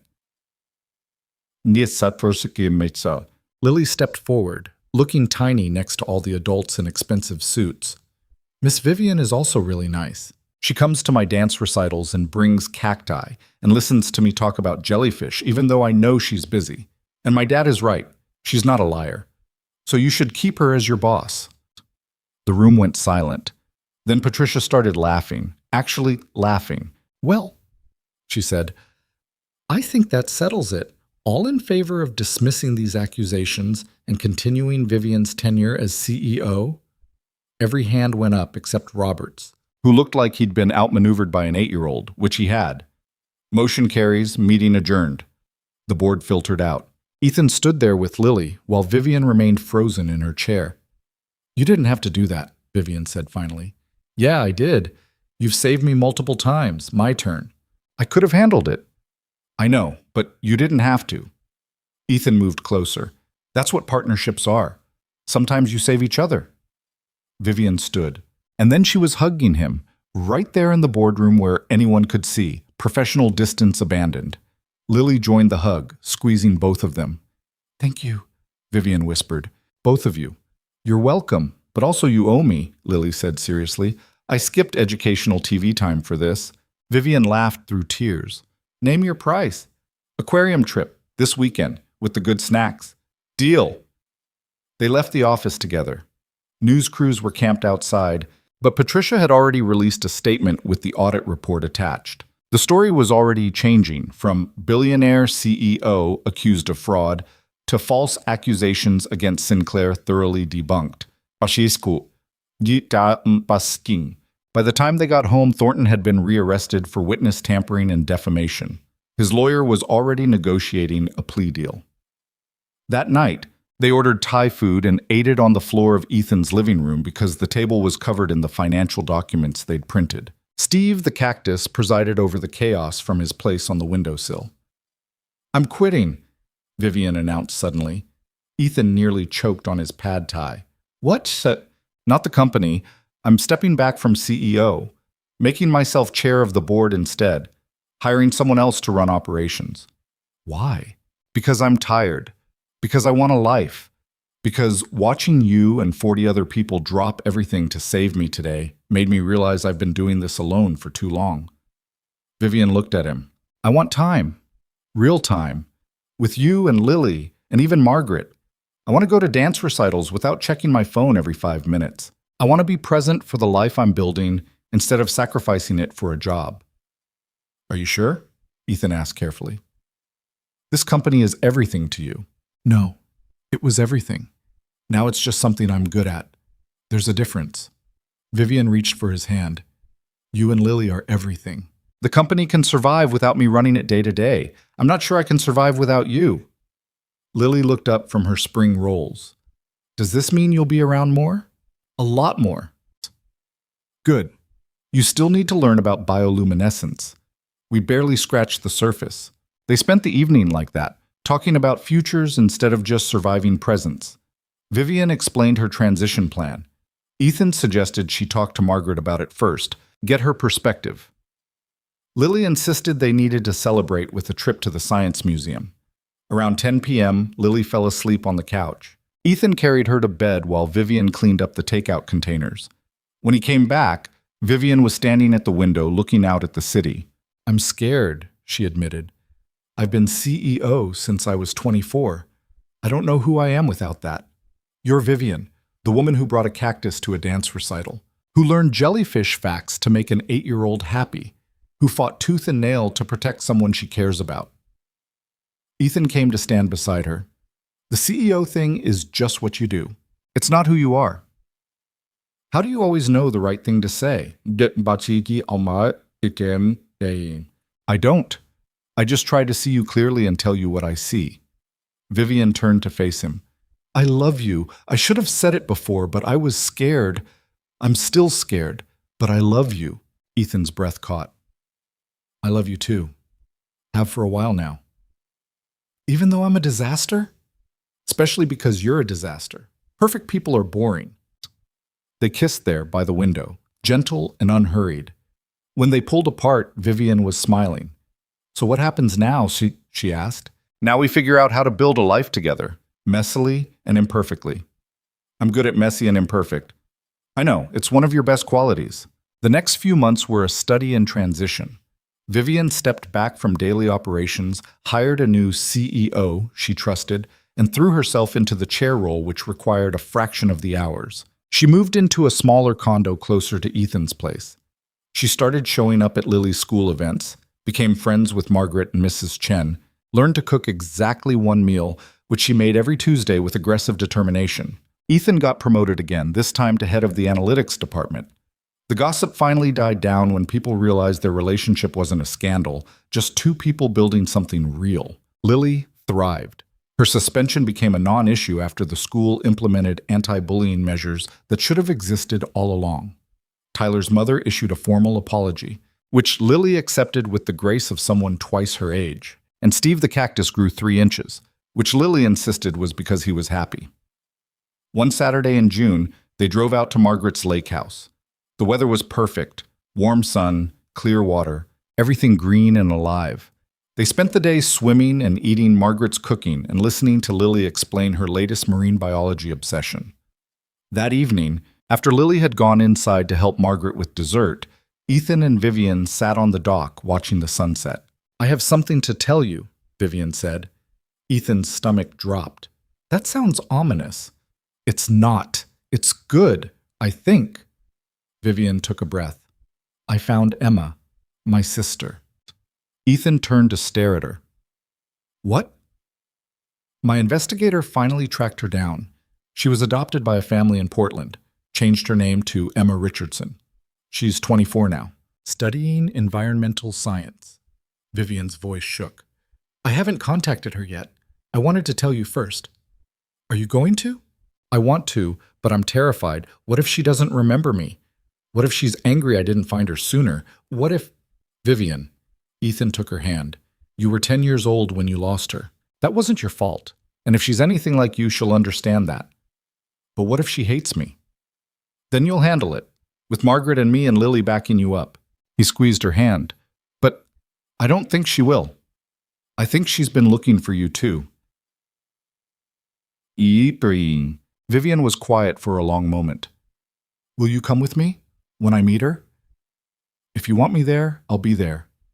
I want you there. And Lily and Margaret. Vivian's voice broke. I want her to meet my family. Ethan pulled her close. Then that's what we'll do. They contacted Emma the next week. Her response came within hours. I've been looking for you for 6 years. Where have you been? They arranged to meet in Portland the following Saturday. The drive down felt endless. Vivian was so nervous she couldn't sit still, checking her phone every 30 seconds, practicing what to say. Just be yourself, Margaret advised from the back seat. That's all any of us can do. They met at a coffee shop downtown. Emma was already there when they arrived. A young woman with Vivian's eyes and their father's dark hair, sitting at a corner table looking equally nervous. When Vivian walked in, Emma stood up so fast she knocked over her chair. Viv, she said, and the childhood nickname broke something open in both of them. They met in the middle of the coffee shop and just held each other, crying too hard to speak. Ethan stood back with Lily and Margaret, giving them space. Is that Miss Vivian's sister? Lily whispered. Yeah. She looks like her. They have the same sad eyes. Yet, not sad anymore, Ethan said, watching the two women finally pull apart, both of them talking too fast, laughing and crying simultaneously. Not anymore. They spent the whole day together. Emma met everyone, heard the whole story, shared her own. She'd been adopted by good people who'd loved her and given her a stable life. But she'd never forgotten her big sister who'd tried to protect her. I knew you'd find me eventually, Emma told Vivian. You promised you would. You never broke a promise. I broke this one. It took 20 years, but you found me. That's what matters. They made plans to stay in touch. Weekly calls, monthly visits, making up for 2 decades of lost time. Emma wanted to know Lily, was fascinated by Margaret, treated Ethan like the brother-in-law he was maybe becoming. On the drive home, Vivian was quiet. Ethan let her process, knowing she needed time. Finally, she said, I spent my whole life afraid of losing people. It made me push everyone away. But today I got my sister back because I stopped being afraid long enough to look for her. Ah, that's growth, Margaret said from the back seat. It's terrifying. The best things usually are. July brought Lily's 9th birthday. They threw a party at Margaret's lake house. Lily's friends, Mrs. Chen, Emma, who drove up from Portland, Marcus from work, even Patricia from the board, who brought an absurdly large telescope as a gift. Ethan watched Lily hold court, explaining constellations to anyone who would listen, Steve the cactus positioned nearby as her faithful companion. He watched Vivian helping Margaret bring out the cake, the two of them laughing about something. He watched Emma teaching kids how to skip stones. This was his family now, not the one he'd lost, but the one he'd built from the pieces. You did good, man, Marcus said, appearing beside him with 2 beers. Look at all this. I didn't do anything. It just kind of happened. That's not true. You chose this. Every day you chose to stay open instead of closing down. Marcus clinked his beer against Ethan's. That takes guts. Lily ran over, covered in cake frosting. Daddy, Miss Vivian says we can go stargazing later with the new telescope. That sounds perfect, Lil. And Emma's going to tell me about ocean conservation, and Margaret says we can come back next weekend for swimming. She paused to breathe. This is the best birthday ever. She ran off again, a hurricane of joy. Ethan felt Vivian's arm slip around his waist. Happy? She asked. Terrified and happy. Is that allowed? I think that's just called being alive. That night, after all the guests had left and Lily had finally crashed from sugar and excitement, Ethan and Vivian sat on the dock under the stars. The new telescope was set up, pointing at Jupiter. I have something to ask you, Vivian said. Okay. Move in with me. Officially, you and Lily. I know my place is small, but we could get something bigger. Something that's ours. All 3 of us. Ethan's heart was pounding. That's a big step. I know, but I'm ready.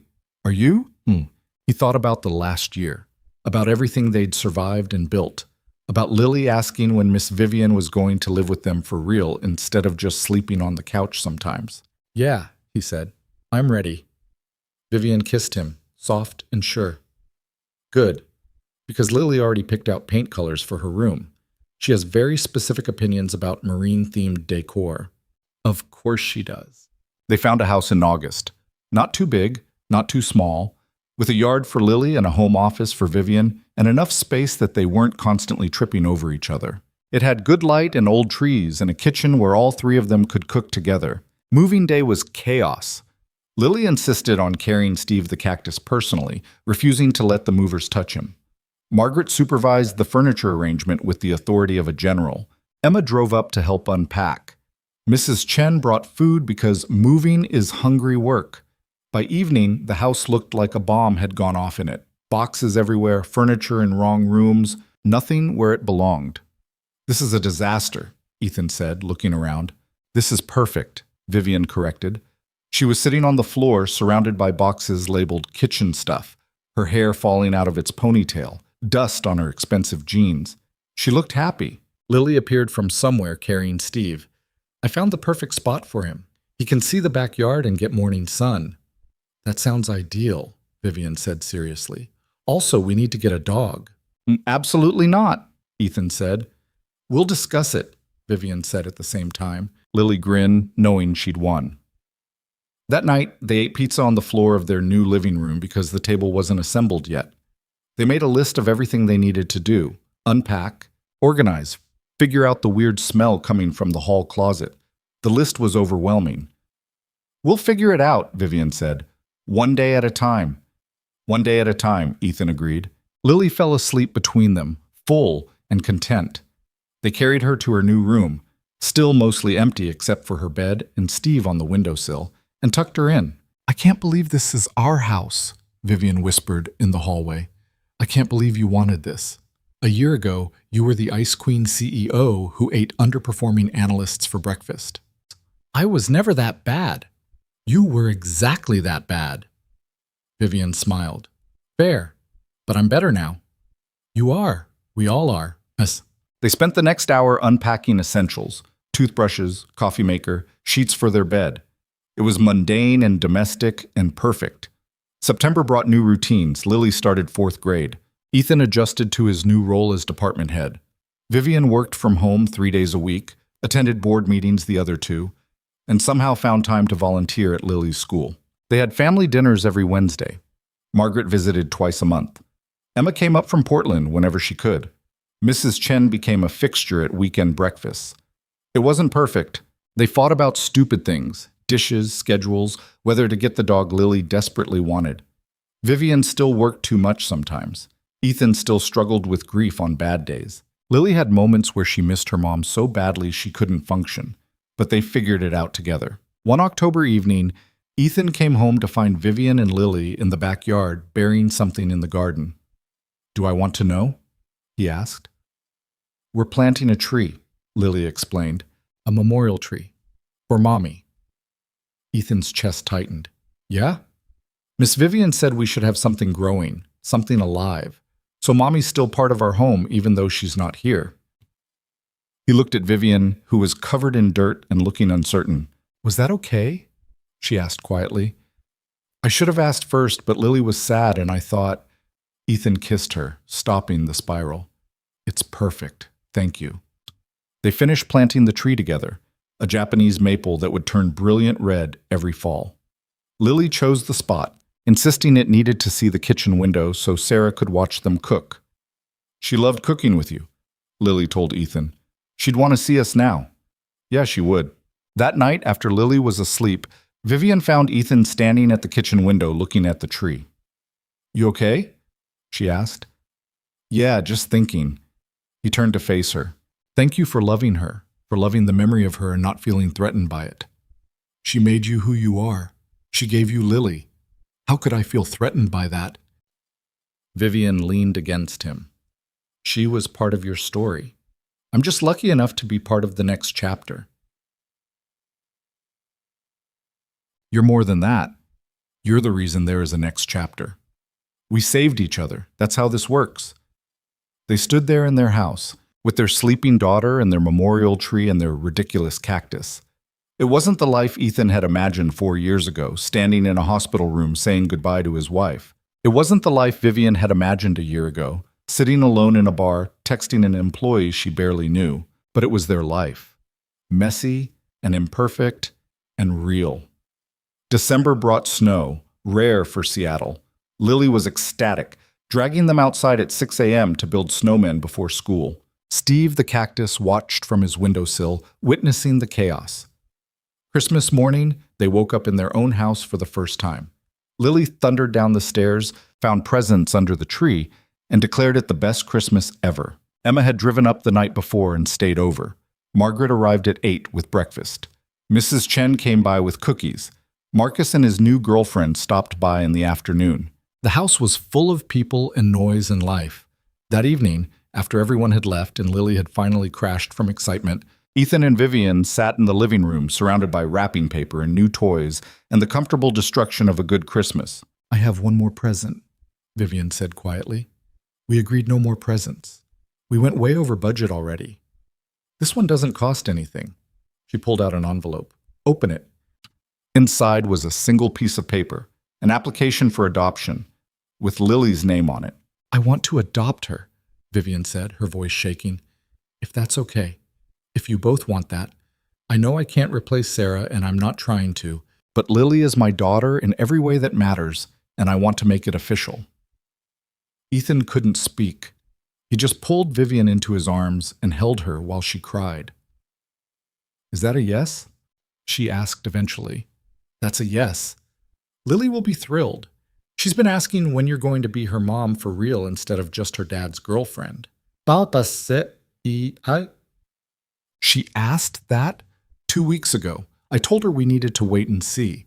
Apparently you had the same idea. They told Lily the next morning. Her reaction was to burst into tears, hug Vivian so hard that they both fell over, and immediately start planning how to tell everyone at school. "Can I call you Mom?" Lily asked. Vivian's face crumpled. "If you want to. But you don't have to. I know you had a mom." See, "I did. And she'll always be my first mom. But you're my now mom. I can have both." Lily looked at Ethan. "Right, Daddy?" "Right, Lil. You can have both." The adoption went through in March. they had a small celebration at the courthouse with Margaret and Emma and Mrs. Chen. The judge smiled at them and said she could tell this was a family built on love, which was the best kind. That night, they went to dinner at the same Italian restaurant where they'd first told Lily about dating. Lily ordered spaghetti again, some things never changing. "I have an announcement," Lily said with tremendous seriousness. "Now that Mom is officially my mom, I think we need to get that dog." Ethan and Vivian looked at each other. "We'll discuss it," they said in unison. Lily grinned because she knew she'd already won. 6 months later, they adopted a rescue golden retriever named Neptune, who destroyed 2 pairs of shoes, 1 couch cushion, and all remaining pretense that their house was ever going to be perfectly organized. Life continued its messy, imperfect way.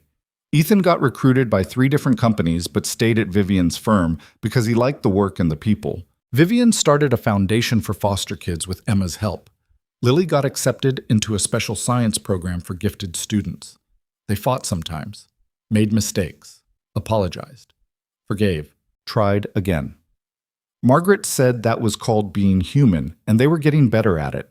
2 years after moving into their house, Ethan woke up early on a Sunday morning. Vivian was still asleep beside him, her hair spread across the pillow. Through the window, he could see Sarah's memorial tree, now taller, its leaves brilliant red in the October morning. He thought about the last 4 years, about grief and survival, about learning to open up again after loss, about building a family from the broken pieces of 2 lives. He thought about the man he'd been, drowning in responsibility, barely holding it together, isolated in his exhaustion. And the woman Vivian had been, ruthless, lonely, convinced that caring about people meant inevitable pain. They'd both been right, in a way. Caring did mean risk. Love did mean vulnerability. But isolation meant dying slowly while still breathing, and they'd both been doing that long enough. Lily appeared in the doorway, Neptune at her heels. She was 11 now, taller, somehow both more mature and more herself. "Pancakes?" she asked hopefully. "Pancakes," Ethan confirmed. "Can I wake Mom?" "Let her sleep a bit longer. She had a late meeting yesterday." "Yeah." They went downstairs together, daughter and father, dog trailing behind. In the kitchen, Ethan made pancakes while Lily narrated every fact she'd learned that week about deep-sea creatures. Neptune begged for scraps. Steve the cactus presided over everything from his spot on the counter, now absurdly large and thriving. Vivian came down 20 minutes later, drawn by the smell of coffee and the sound of her family. She kissed Ethan good morning, ruffled Lily's hair, fed Neptune a piece of bacon she thought no one noticed. They ate breakfast together in the morning light, 3 people who'd found each other when they'd all stopped looking. The conversation flowed easy and comfortable. Plans for the day, jokes about Neptune's latest destruction, Lily's upcoming science fair project. It was ordinary, mundane, exactly what Ethan had thought he'd lost forever when Sarah died. But he'd learned something in the last 4 years that maybe everyone needed to learn eventually. Life doesn't end when you lose something irreplaceable. It just changes shape. And if you're brave enough to stay open, to risk the pain of caring again, you might discover that you have more capacity for love than you ever imagined. That's what Vivian had taught him. Not that you could replace what was lost, but that you could build something new without betraying what came before. That honoring grief and embracing joy weren't contradictions. They were both parts of being fully human. And that sometimes the people who look the most untouchable are just scared. Sometimes the Ice Queen is really just a lonely woman who learned too early that caring meant losing. Sometimes the exhausted single father who seems to have it together is barely holding on. Sometimes love means seeing past the armor people wear and choosing to stay anyway. After breakfast, they walked to the park with Neptune. Lily ran ahead with the dog, her laughter carrying back to where Ethan and Vivian walked hand in hand. "I was thinking," Vivian said, "maybe we should visit the aquarium next weekend, for old time's sake. The place where this all started? Where I first met Lily. Yeah, seems fitting. She squeezed his hand. Plus, she's been asking about a specific jellyfish exhibit that just opened. Of course she has. They walked in comfortable silence for a bit. Ahead, Lily was trying to teach Neptune to fetch, with mixed success. Are you happy? Vivian asked. It was a question she still needed answered sometimes, like she couldn't quite believe this was real. Ethan looked at his daughter, his wife, their ridiculous dog. He thought about their chaotic house, and their chosen family, and all the imperfect beauty they'd built together. Yeah, he said. I'm happy. Are you? Terrified and happy, Vivian said, echoing their conversation from years ago. But mostly happy. Good. That's all any of us can ask for. They caught up to Lily, who immediately started explaining her new theory about why jellyfish were the perfect organisms. Neptune barked in agreement, or possibly just because he liked noise. And in that moment, walking through a Seattle park on an ordinary Sunday morning, Ethan understood something fundamental. Healing doesn't mean forgetting. It means carrying your losses with you while still reaching for joy. It means honoring what you've survived while building toward what comes next. Sarah would always be part of their story. The tree in their garden proved that. But so would this. The laughter and chaos and imperfect love they were creating every day. That was the real lesson, Ethan thought. Not that you moved on from loss, but that you moved forward with it. Not that you replaced what was gone, but that you made room for what could be. And if you were very lucky, if you stayed open despite the fear, you might discover that you were capable of more love than you ever thought possible. That broken people could build beautiful things together. That family wasn't just about blood or history, but about choosing each other every single day. That sometimes the billionaire nobody dared to love just needed someone brave enough to see her. And sometimes the exhausted single father just needed someone willing to stand beside him. And sometimes a smart, fierce 8-year-old knew exactly what both of them needed before they figured it out themselves. Life wasn't perfect. It was messy and complicated and sometimes still hurt. But it was real, and that made all the difference.